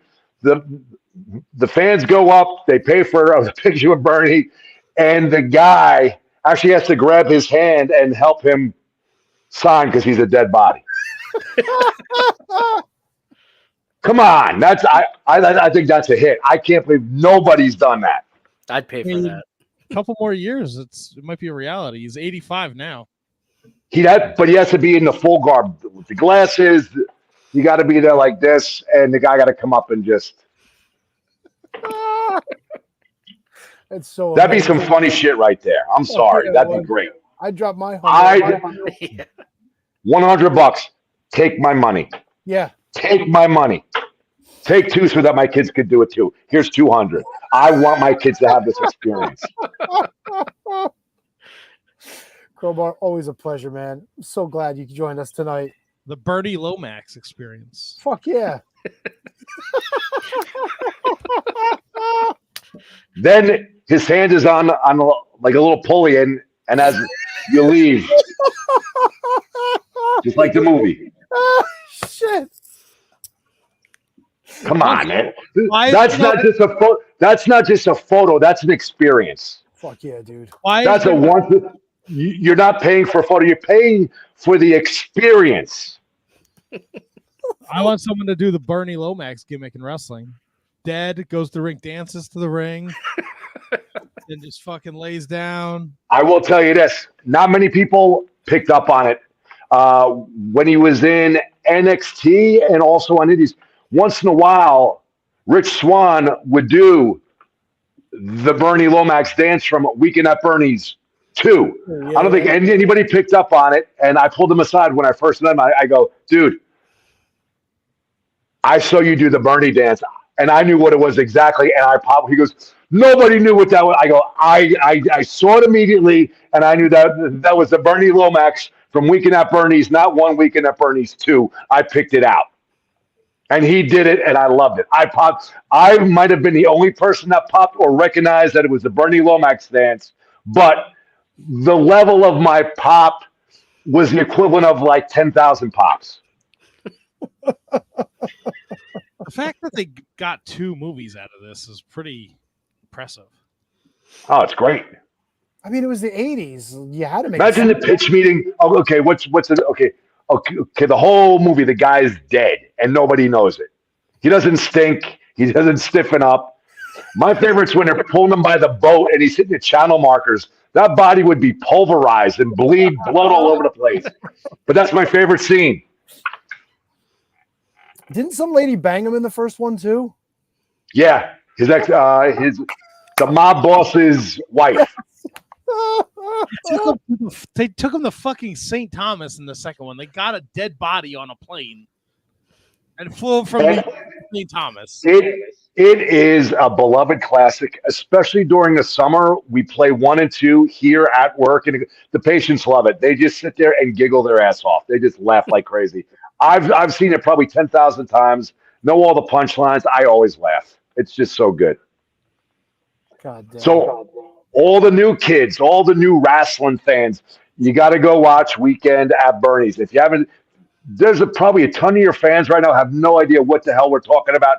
You got to go get Weekend at Bernie's, and after you do that, get Weekend at Bernie's too. 100%. Absolutely.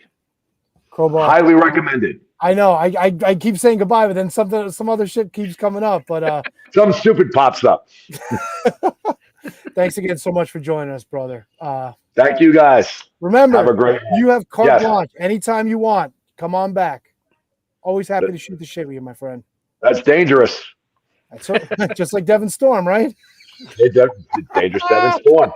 Wow, what an outfit that was. Fuck. Oh, yes, it was. That was a terrible. I was slowly getting in shape. I had to cover this awful body I had. I had to wear the bodysuit. That's all right. Yeah, It's timeless, though. it's something. You left a lasting impression on a whole generation of people. I'll tell you that right now. Damn right. Sure did.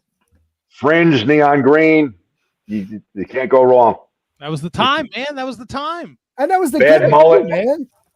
Really bad mullet. Yeah, but you were like the beach guy from the Pacific Palisades, man. That was the Yes. gimmick. Yep. Yes. Fucking Yes, A, I dude. was. The shit that sticks with us when we were younger, man. That Yeah. was amazing. And mullets are back in now. Yeah, I think the kid's trying to grow one actually. You're Ah.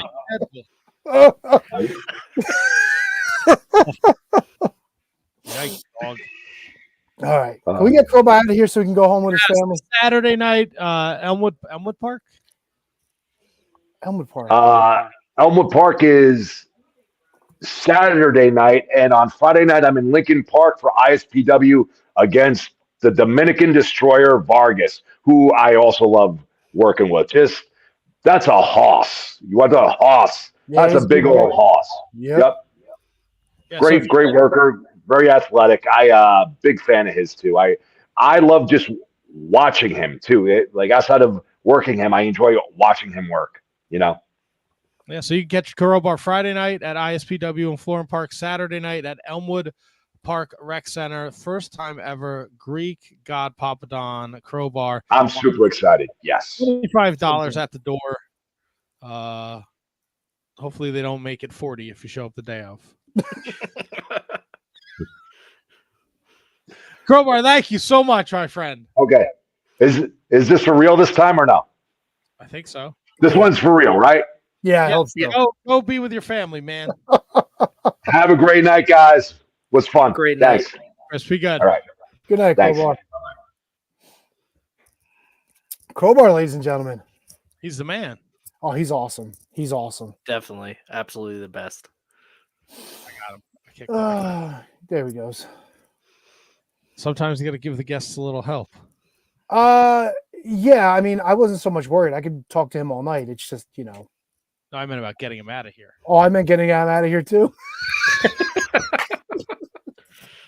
I'm sure his wife would want to spend some time with him outside of the office too. So, Maybe. it is what it is. Well, Maybe. I got a short commercial break queued up. So Yeah, so let's do that. We're gonna come back. We're gonna talk a little WrestleDream.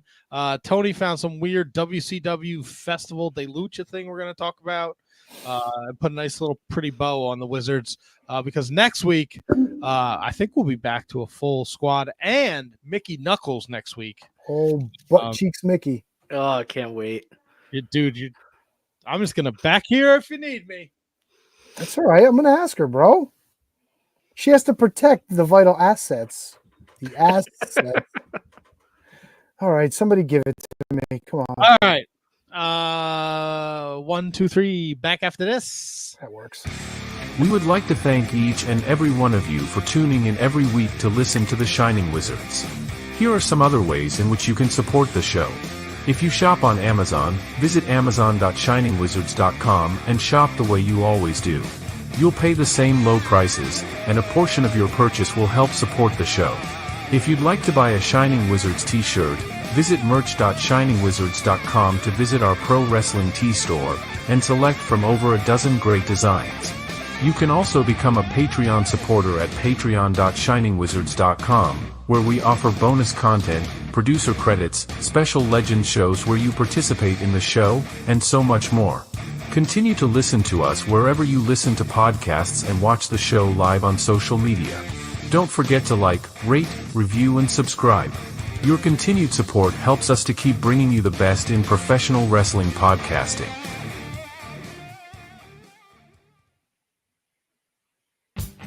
It's time for your weekly lineup of shows on the Shining Wizards Network.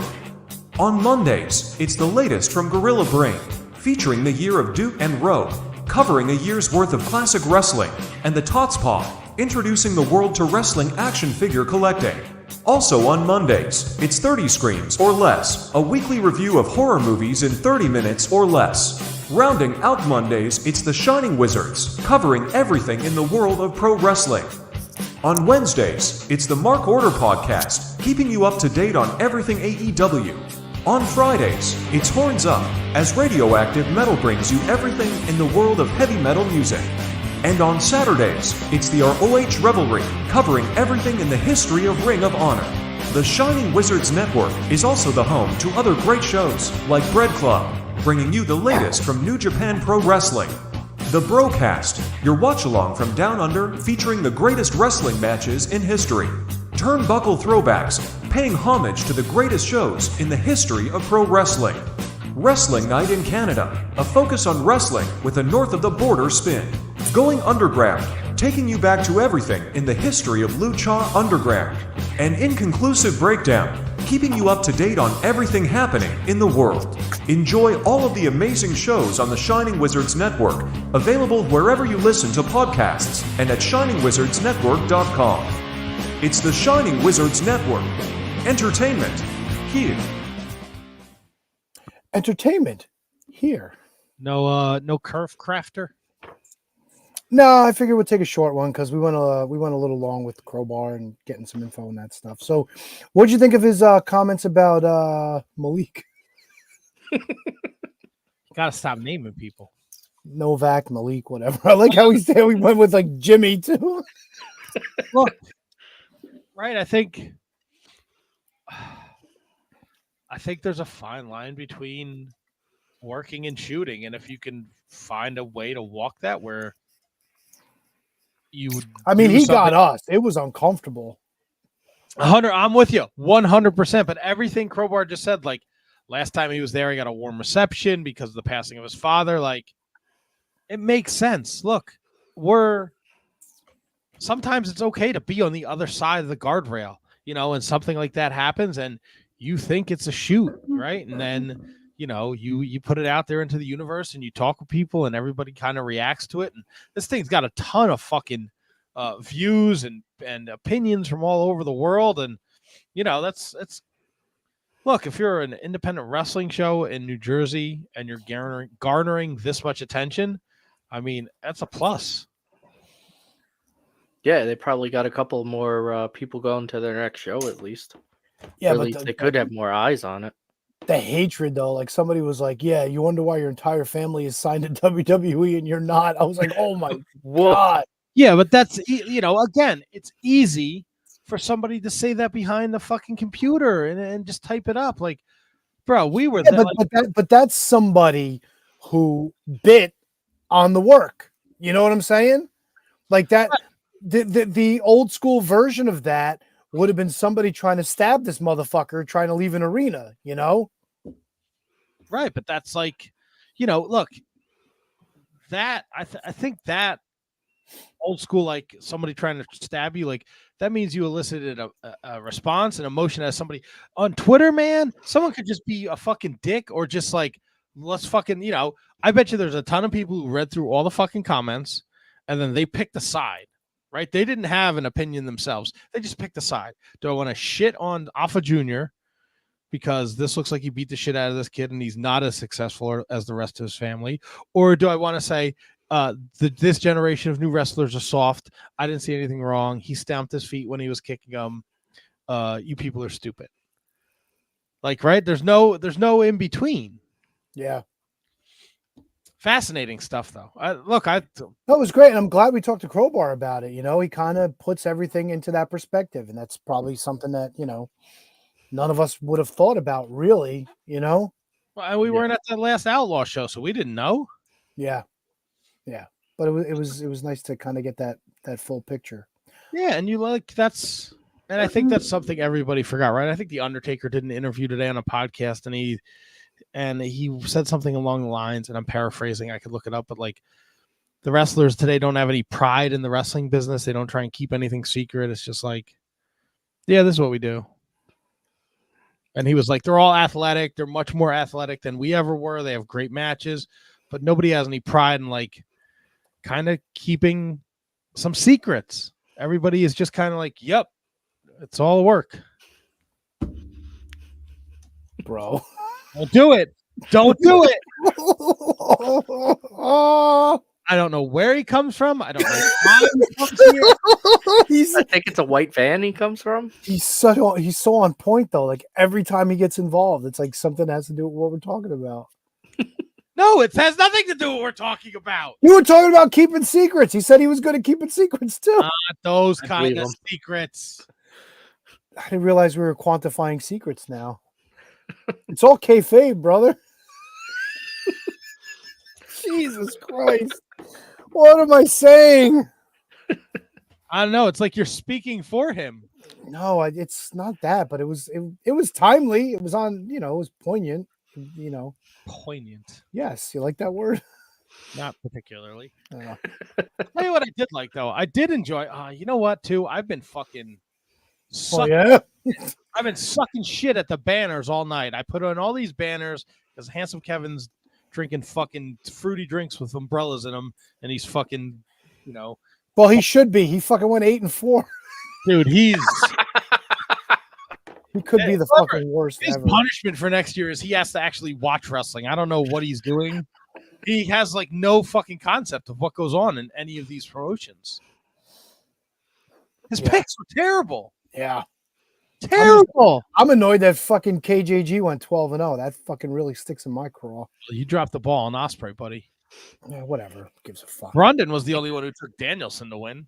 I thought that was not a great choice. I didn't watch Dynamite, or at least the end of Dynamite. Notes, and they're like reporting he can't feel his fucking legs when he's wrestling. You think they're gonna Tony Khan's gonna keep pushing him out there? Well, Tony Khan's pushed fucking other people when they were fucking. Yeah, I thought they pushed it to the end of the year.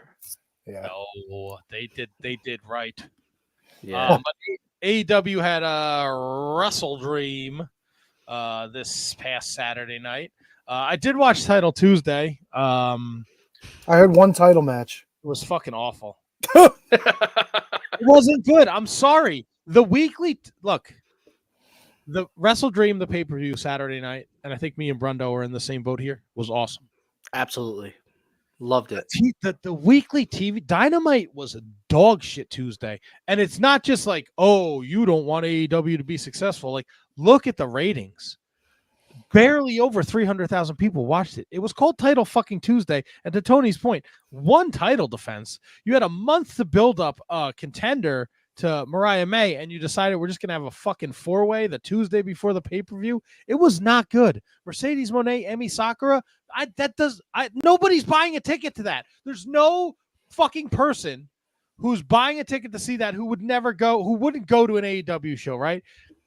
The idea is you want to put on TV and you want to announce matches where you're going to get people in the door. The people the diehards, they're fucking going crazy. The fucking weirdos who have like Twitter accounts all like fucking dedicated to fucking Joshi women and fucking Mercedes. Those fucking, you got those weirdos. You got those fucking weird little people that sit in their little dark rooms and fucking stream goofy fucking Stardom pay-per-views or whatever fucking weird shit they're watching. You need to bring in fucking casual wrestling fans. And Mercedes Moné and fucking Emi Sakura isn't doing it for nobody. Nobody's like, oh, I got to get a fucking ticket for that match. Does she still do the Freddie Mercury gimmick? I don't know what the fuck she does. No, she's a queen now. Is Choco Pro still a thing? Yes. God, I haven't watched that in years. Fuck, Yes. I know what I'm doing this week. Mercedes Moné said she'd go and wrestle somebody at Choco Pro. Did she really? That's what she said. If they pay her fucking $1 million, she would. I don't know. Title Tuesday was the shits. What else was on there? That was, I don't know, whatever. But WrestleDream was great. They hit a home run with their pay-per-views.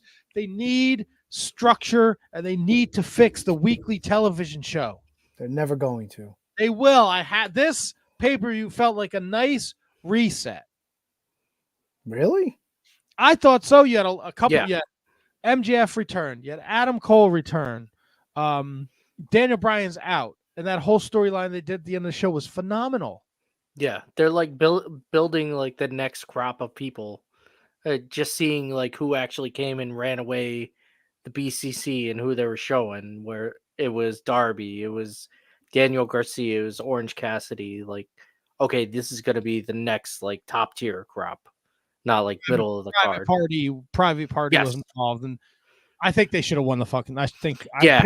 Everybody picked the Bucks, but man, that place was hot. They got me a few times too. There was a couple of pinfalls where I thought that was it. 2,999 kick out. Takeshita being the international champion, beating Ricochet and Will Ospreay. The inevitable turn with Kyle Fletcher was great. Yes. I can do without Don Callis on every fucking Takeshita. It's such a.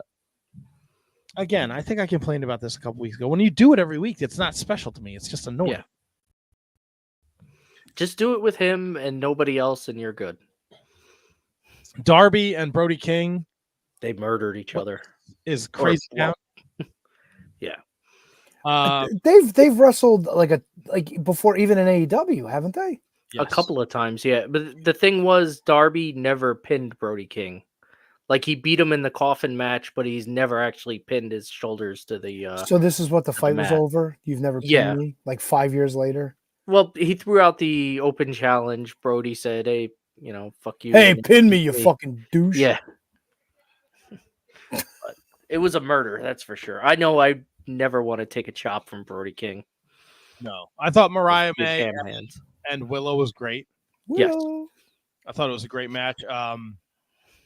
As much as people shit on Jericho, Jericho was great. Yeah, I was all ready to shit on that match, and they got me into that one, especially towards the end. Yeah, with Rocky Romero getting involved, the conglomerate, like evening things out, and yeah, I fucking missed the fuck out of Jay White. I'll tell you that right now.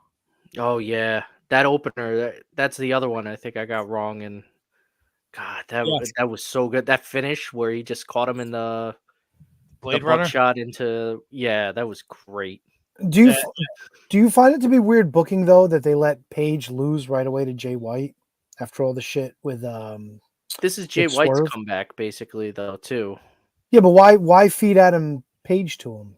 Like Because that was he's one of the guys who derailed him from getting back into the title picture. yeah, but you're building up Adam Page at this point. Like, why would you rush that? You know what I'm saying?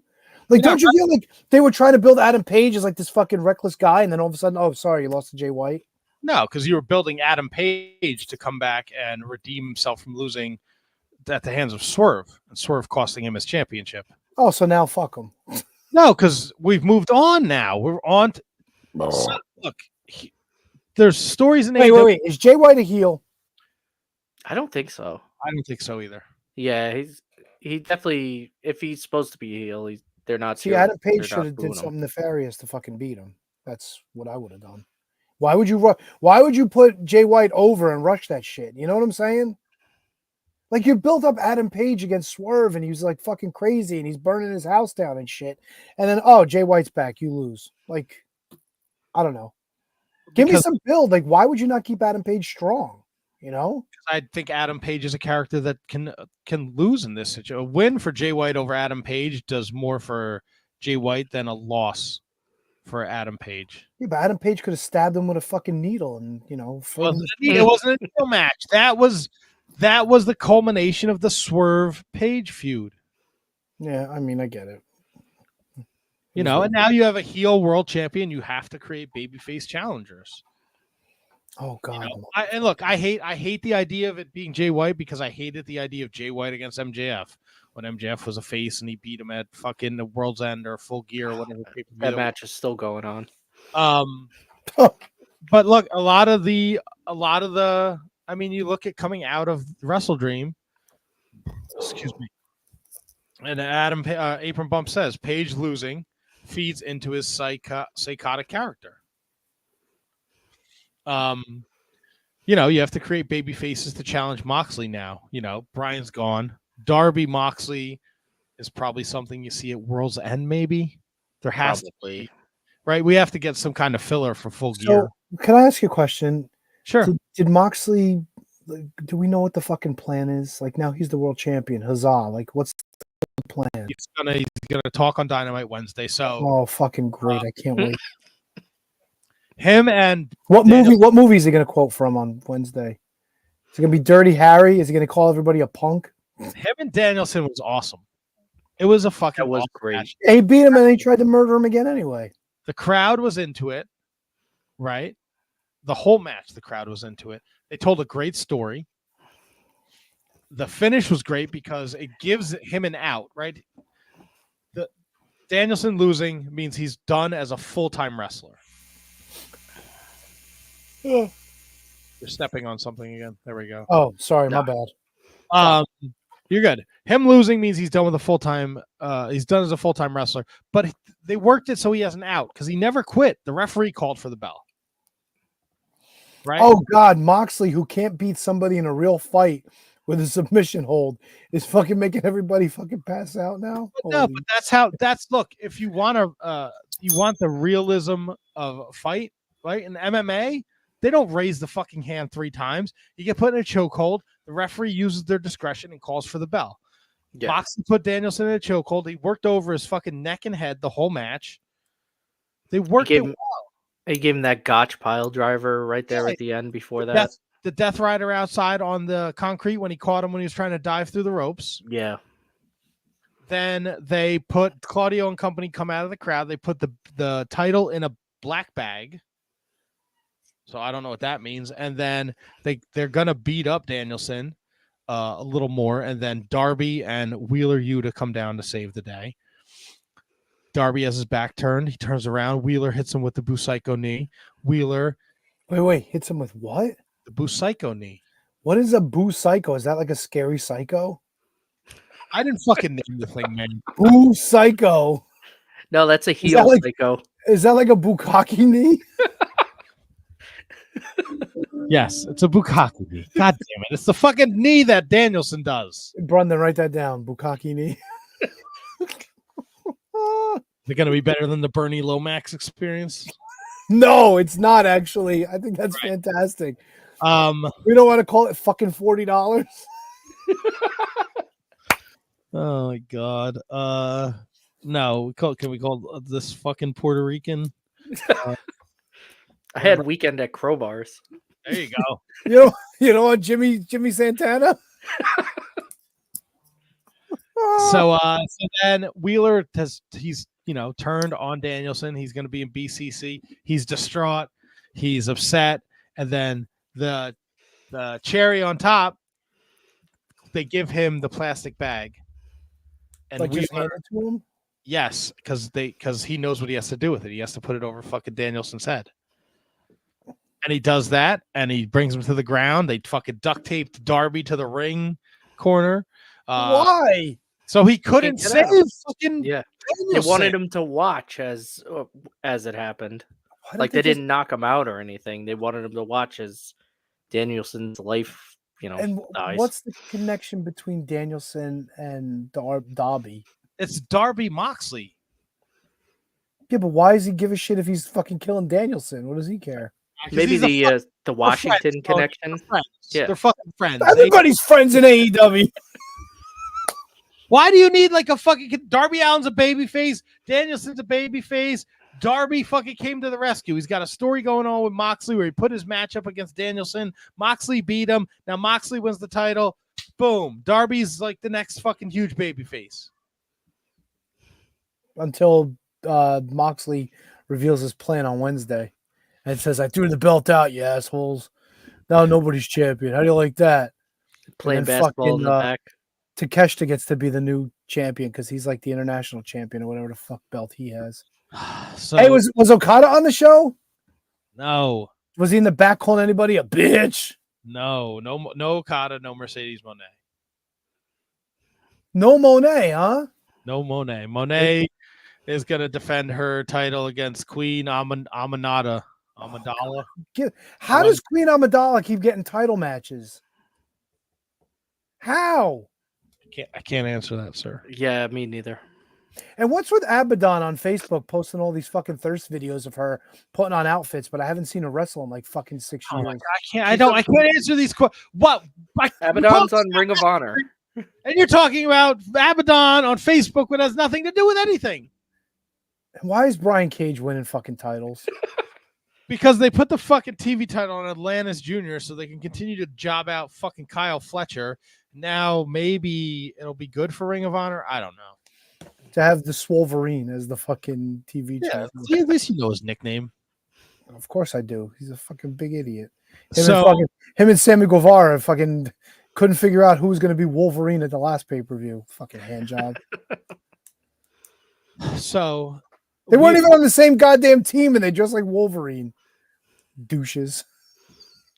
Hey, where's Penelope Pitstop? I heard she's back. Did she wrestle on the pay-per-view? No, she did not wrestle on the pay-per-view. She chased off former world champion. She came out and attacked Jamie Hayter. Wait, what world she chased off Jamie Hayter. Yes, she came out. I thought you were going to mean like she chased off Chris Jericho or something. I was like, what? She came out and she attacked Jamie Hayter during a 4-way for the number one contender. Oh, that's right. And Jamie Hayter ran off and chased her. Instead of trying to win and get a shot at her world title that she lost, Jamie Hayter's going to come out for her next match with Penelope Pitstop, and she's going to have Penelope's face on her trunks. It says means much more than this, like the fucking Warrior.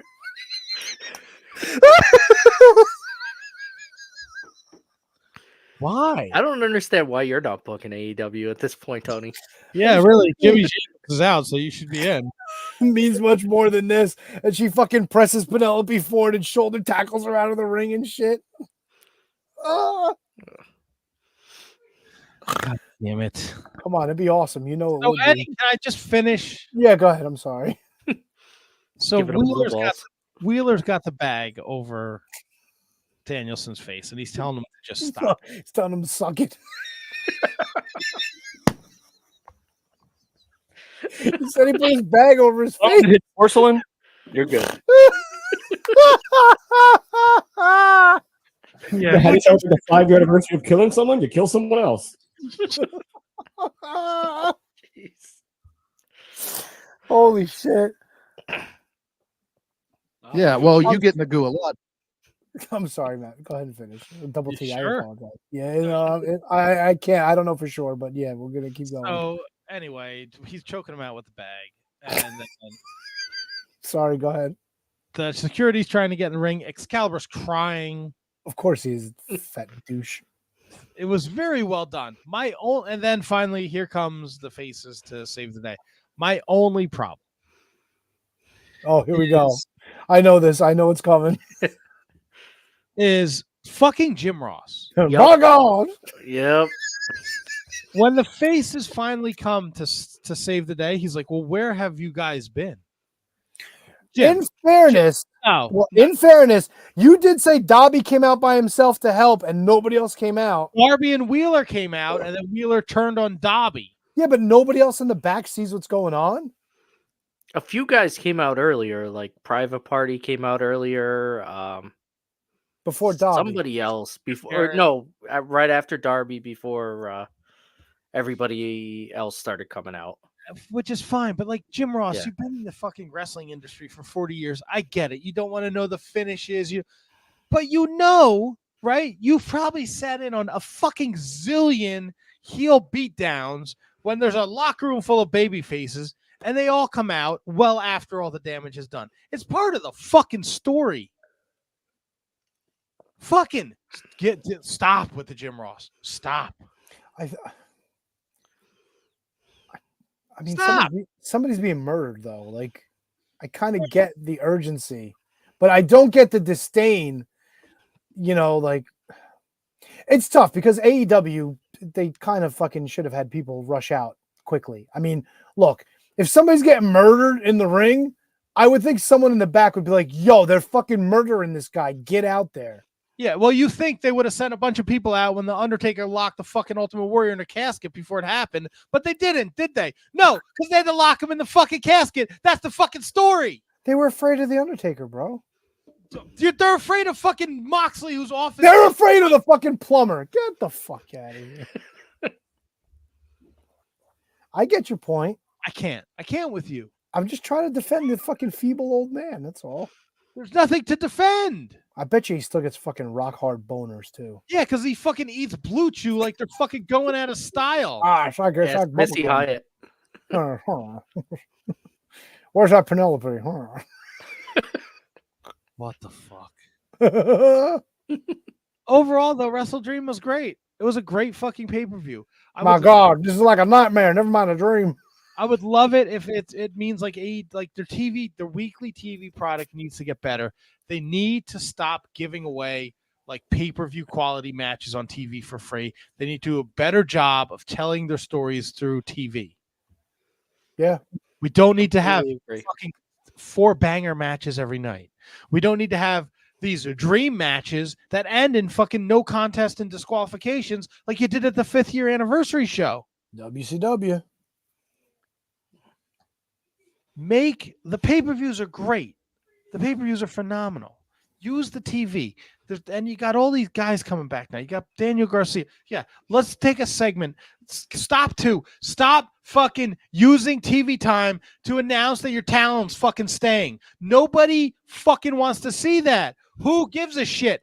The fucking fan base, they know. They read the fucking internet, so you don't need to waste precious TV time to have him come out and fucking dance and grind his balls all over the fucking turnbuckles. Tell me he's staying in AEW. Never once has somebody come out and go, it's been a trying time in my life. There's a lot going on for me. I've decided I'm not going to sign with AEW. Thanks for the time. No one's ever fucking done that. It's fucking stupid. Nobody gives Guess what? He's there to be a wrestler. He's going to go after the title. Everybody should be trying to go after a fucking title. Retards. Wow. No, it's fucking stupid, man. Title Tuesday was shit. And it wasn't because I had 3 fucking sangrias, super duper strong while I watched the Mets game. Everyone else thought it was shit too. My friends over at Marking Out, I was like, I don't know if it's because I had a fucking bunch of sangria last night, but the fucking Title Tuesday was shit. Yeah, it was fucking shit. Hey, just break your equipment. There you go. I'm fucking fired up about it, man. Fix your shit. Adam Cole's coming back. And here's another thing. Why is Adam Cole chasing off MJF?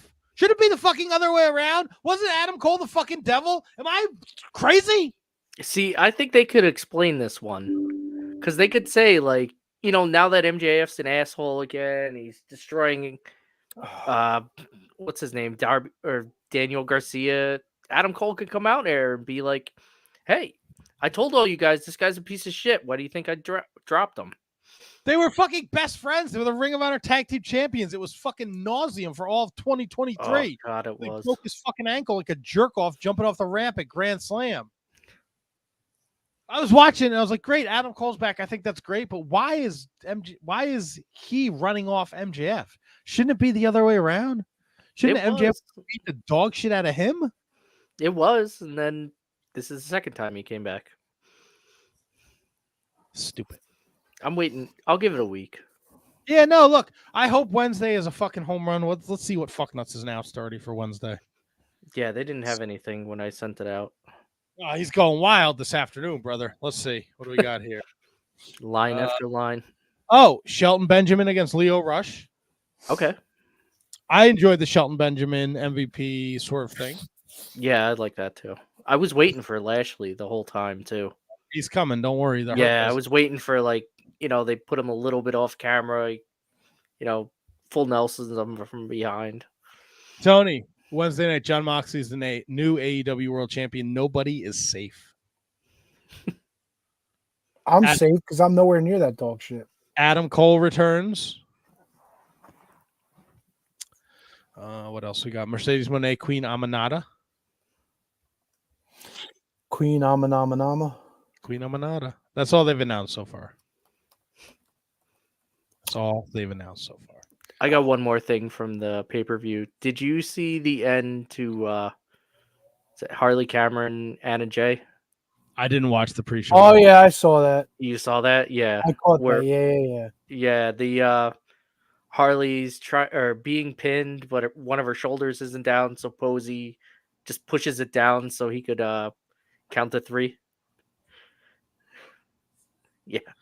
Not good. I mean, they probably, it was a terrible camera angle to actually catch what he fucking did, but how else, you're not expecting something like that. You know what I'm saying? Yeah. Like, I get it, because a lot of times lately, even in WWE, there's been an awful lot of referees quick to count when the fucking shoulders aren't down.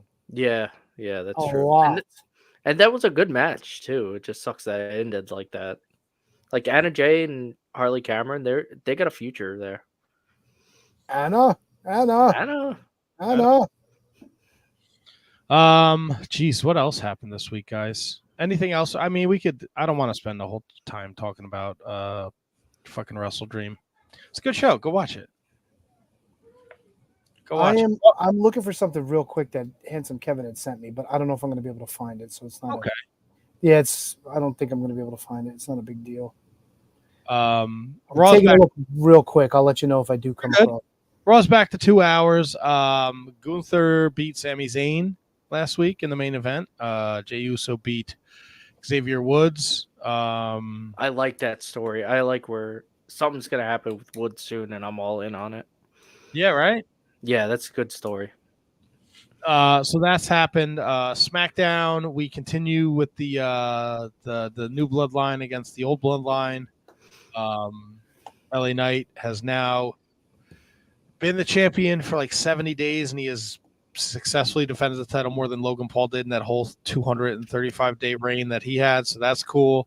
Naomi beat Nia Jax in a non-title match, so there's that story. So that's SmackDown, right? Yeah. And, Jimmy Uso was saying they need extra people, and Roman shot down Jey Uso. Yeah, he didn't want to. No yeet yet. NXT, we have a brand new North American champion, which is a very confusing thing for me, as Tony D'Angelo beat Oba Femi.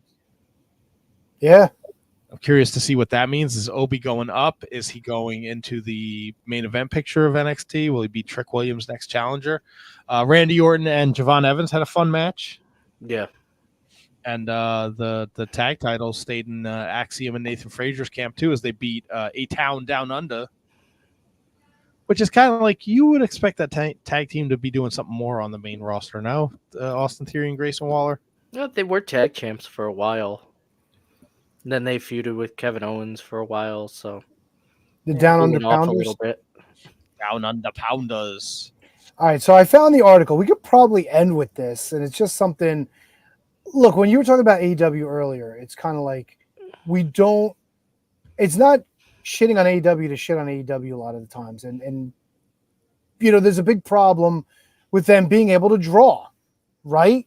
I mean, you take a look at what happens at Arthur Ashe every year. Every year, it's like the tickets go down practically by half. Like I know 2 years ago it was down half from the first year, and this year wasn't.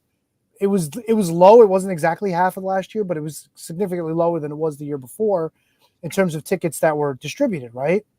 So good old Dave Meltzer, and this article is from, let me see, 3 days ago, put together a list of tickets that are distributed or tickets out. I'm assuming that means like sold and or like promotional giveaways. So it says here that the show at the Tacoma Dome had 7,164 tickets out. That was the show, you know, the pay-per-view over the weekend. It says Dynamite this week in San Jose has 2,419 tickets out. Everything else is like 1,500 or less, dude. Like Collision and Battle of the Belts on the 17th has 1,300 out. I'm giving like just estimates, not full numbers. Dynamite in Salt Lake City on the 23rd, 1,300 tickets, almost 1,400 out. Dynamite on October 30th, I'm skipping some of them, has almost 1,700 out. This is the one that kills me, right? So, all right, so there's Dynamite in Bridgeport, that's November 13th, 938 tickets. Full Gear in Newark, November 23rd, 5,100 tickets. That's got to be like less than a third of the Prudential Center, no? Yeah. Like when we were there for Full Gear, what? Last year, 2 years ago? Last year. The place was full. And Newark's a hotbed for AEW. It really is.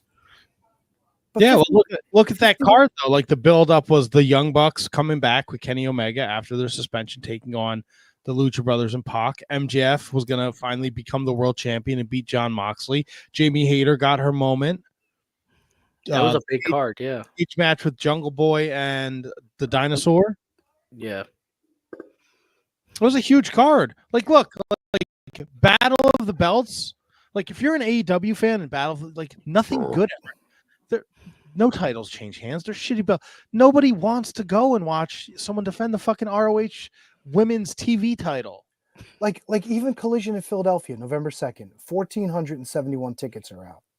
Now, mind you, this is 3 days ago.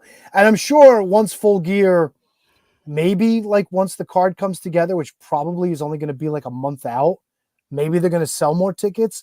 Probably in the next. Is Full Gear the next pay-per-view? Or do we have something in between? It's okay. Sometime in November. Yeah, so if they play their cards right, they might be able to build up and maybe sell another 5,000-6,000 tickets to that. But given the numbers they have across the board, I don't know if that's a very hopeful thing. You know what I'm saying?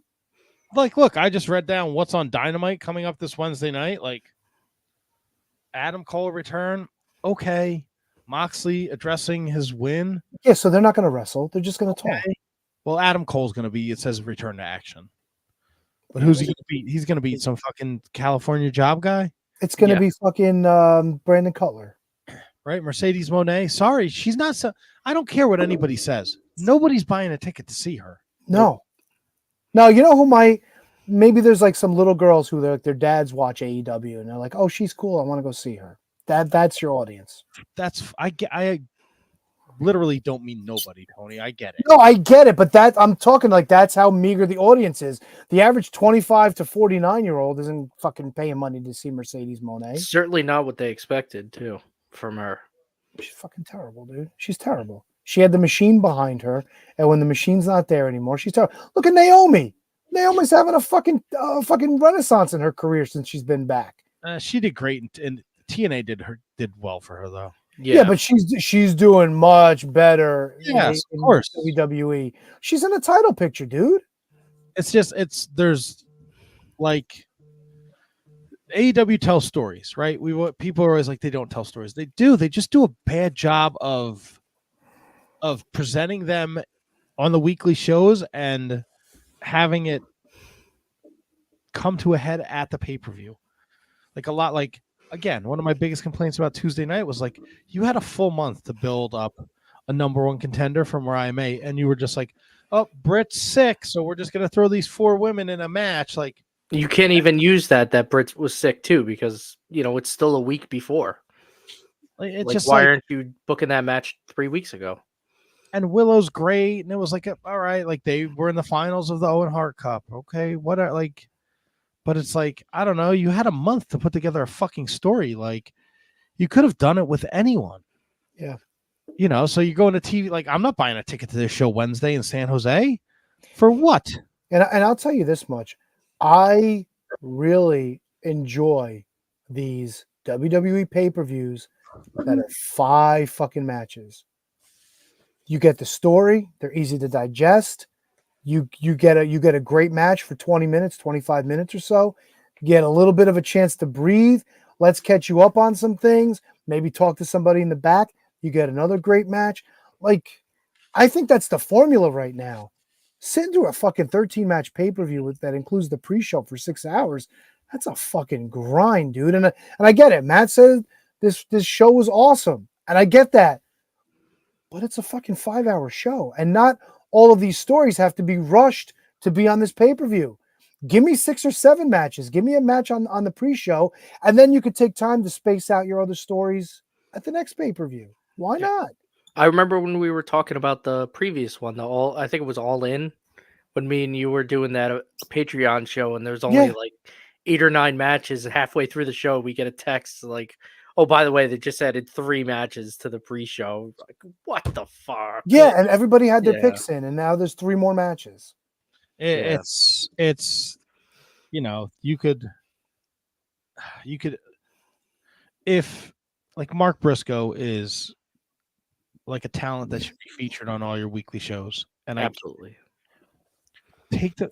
if you're a Ring of Honor guy, you're a Ring of Honor guy. You can't like it drives me nuts. Yeah. Take the belt off of Mark Briscoe and give him a prominent spot on the main roster if you want to use him every week. Mark Briscoe would be a great TV champion. He'd be great international champion, any of those things. Yeah, and you know what? If you want to give Brian Cage a belt, then have the balls and put the fucking Ring of Honor World Title on him and let him be the face. Yeah, and leave him down there and let him be the monster of the company. Yep. Like you can't just keep like, look, hologram, whatever. There's 10 guys on the roster that do the same thing he does. Yeah, but he's hologram, bro. Him and Beast Mortis was fine. It was a great 2 out of 3 falls match, and they're like, he's undefeated, but who gives a shit? Doesn't matter. Hey, what happened to Vikingo? Remember when he was like the fucking greatest thing of all time? He just came back from injury. Oh, he was hurt? I can't imagine why. Commander, fucking Jake Roberts traded Lance Archer for all of LFI. That's a thing. So Jake Roberts is the manager of LFI now? Yeah. Yep. Which could be really fucking cool, but it'll be... I'm the manager of El Faction and Canablos.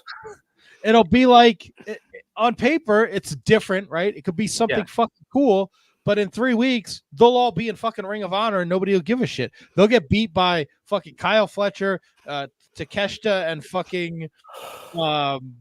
Hobbs. I don't know. Yeah, Will Hobbs. And then that's it. And then they'll be off the fucking Never Neverland. Like, yeah, and they'll be beating Shane Taylor promotions every week in Ring of Honor. Right. They did this big fucking to-do during Young Bucks and Private Party where Top Flight was there, Stokely's there. They have that amazing promo with Amazing Red. Yeah, it was that great. was great. Yeah. Wait, Amazing Red was in Ring of Honor? Well, no, he was the Private Party's trainer. So they did like a big video package beforehand with him hyping them up. Yeah. It was great. And then they fucking lost to the Bucks anyway. And they lost to the Bucks. Like that Top Flight was there to watch the match. Leo Rush, like Dante Martin. And they couldn't fucking put the kids over. No. Because the Young Bucks are going back to Japan for WrestleDream. That was announced. What, Wrestle Kingdom, you mean? Or? No, WrestleDream. Wrestle Dynasty. Wrestle Dynasty? No. Yeah. It finally happened. Zack Sabre Jr. beat Naito, so he's your at New Japan. All right, so World I know it's like we're past the witching hour, but I got to ask you, what What's the scuttlebutt for him breaking tradition and cashing in before January 4th? I think they had to do it. Yeah, Naito is decrepit. he won it at Wrestle Kingdom, then he lost it to Moxley, then he won it back from Moxley in 2 fucking atrocious matches. Like, he's just beat up. His knees are old. Your boy announced one of his last matches. Who? Yeah, Coda? Tanahashi. Oh, Tanahashi. Only a year and change to enjoy his awesome hair there. Yeah, January 4th, 2026. Oh my God, he's going to wrestle for another year? It's him and John Cena calling it a career. Oh my God. When you said that, I thought you meant his last match was going to be against John Cena. That would be I got a little amazing. fucking moonstem over here for a second. I know we're past the witching hour, but Jesse asks a question here. We could probably end with this if you guys would like. Would you guys prefer shorter pay-per-views more often, maybe a bit cheaper, or fine to keep the frequency the same and just make them more manageable to watch? I'm more in the more manageable to watch, and I think that means you don't have to have every story rushed to be on every pay-per-view.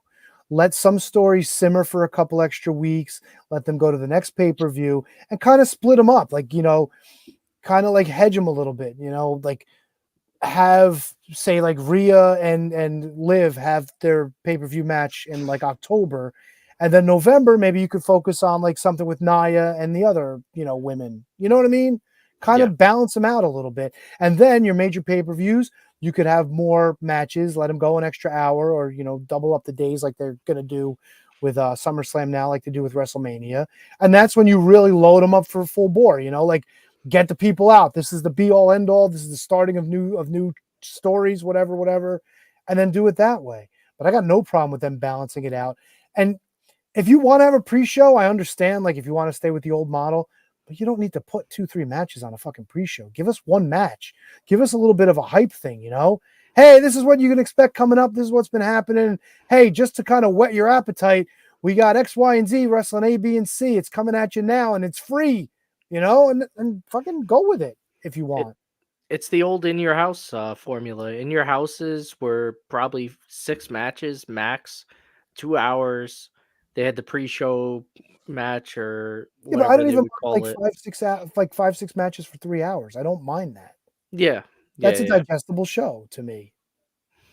Yeah, but having to sit Sunday when a pre-show starts at like 5:30 or 6 o'clock, and the fucking pay-per-view is not over till like Monday morning, that could be a bit much. Yeah, you're starting to see more Saturday pay-per-views, which is great. And also what you'll start to see with the WWE is if the WWE has a pay-per-view on a Saturday and UFC has a pay-per-view on Saturday night, they will make sure that WWE show is done before the UFC show starts. Yeah. So you can double dip.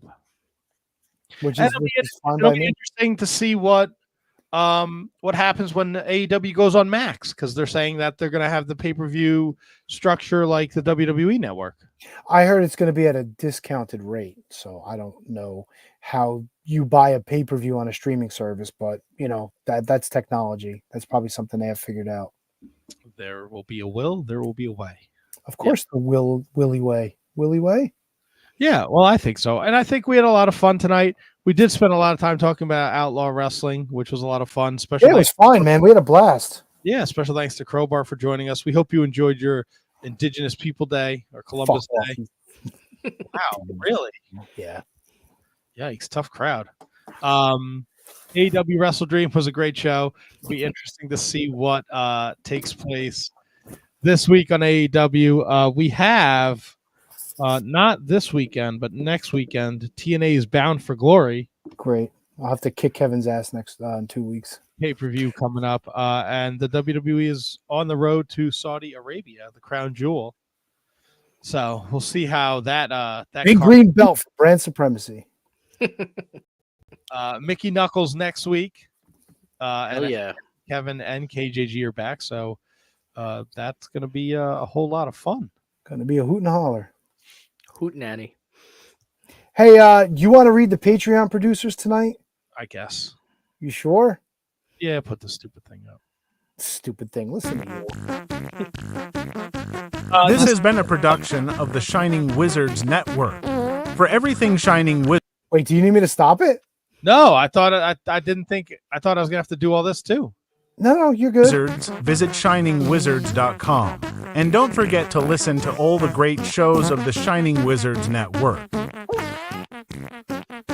Good night, executive producer Ben Trasco, producers Kate Hensler, Matt Greenville, High Five Tom, Ryan Schlung, Brandon Haney, Al Day, Kathy Hummer, William Mercier Jr., Michael Hammond, Keith Parker, Scott George, Jesse Elwell, Emily Brock, Troy Titus, and John Burke. Thank you all for supporting the Shining Wizard Wrestling Podcast. Can I do it? Can I do it? Can you do it? Can I do it? Go for it. Good night, Diana. Fucking wolf. Great job there, Kate. Yeah, really. Holy shit. Don't even try. All right, you want me to try again? Yeah. All right. I'll get it going now. Give me a second.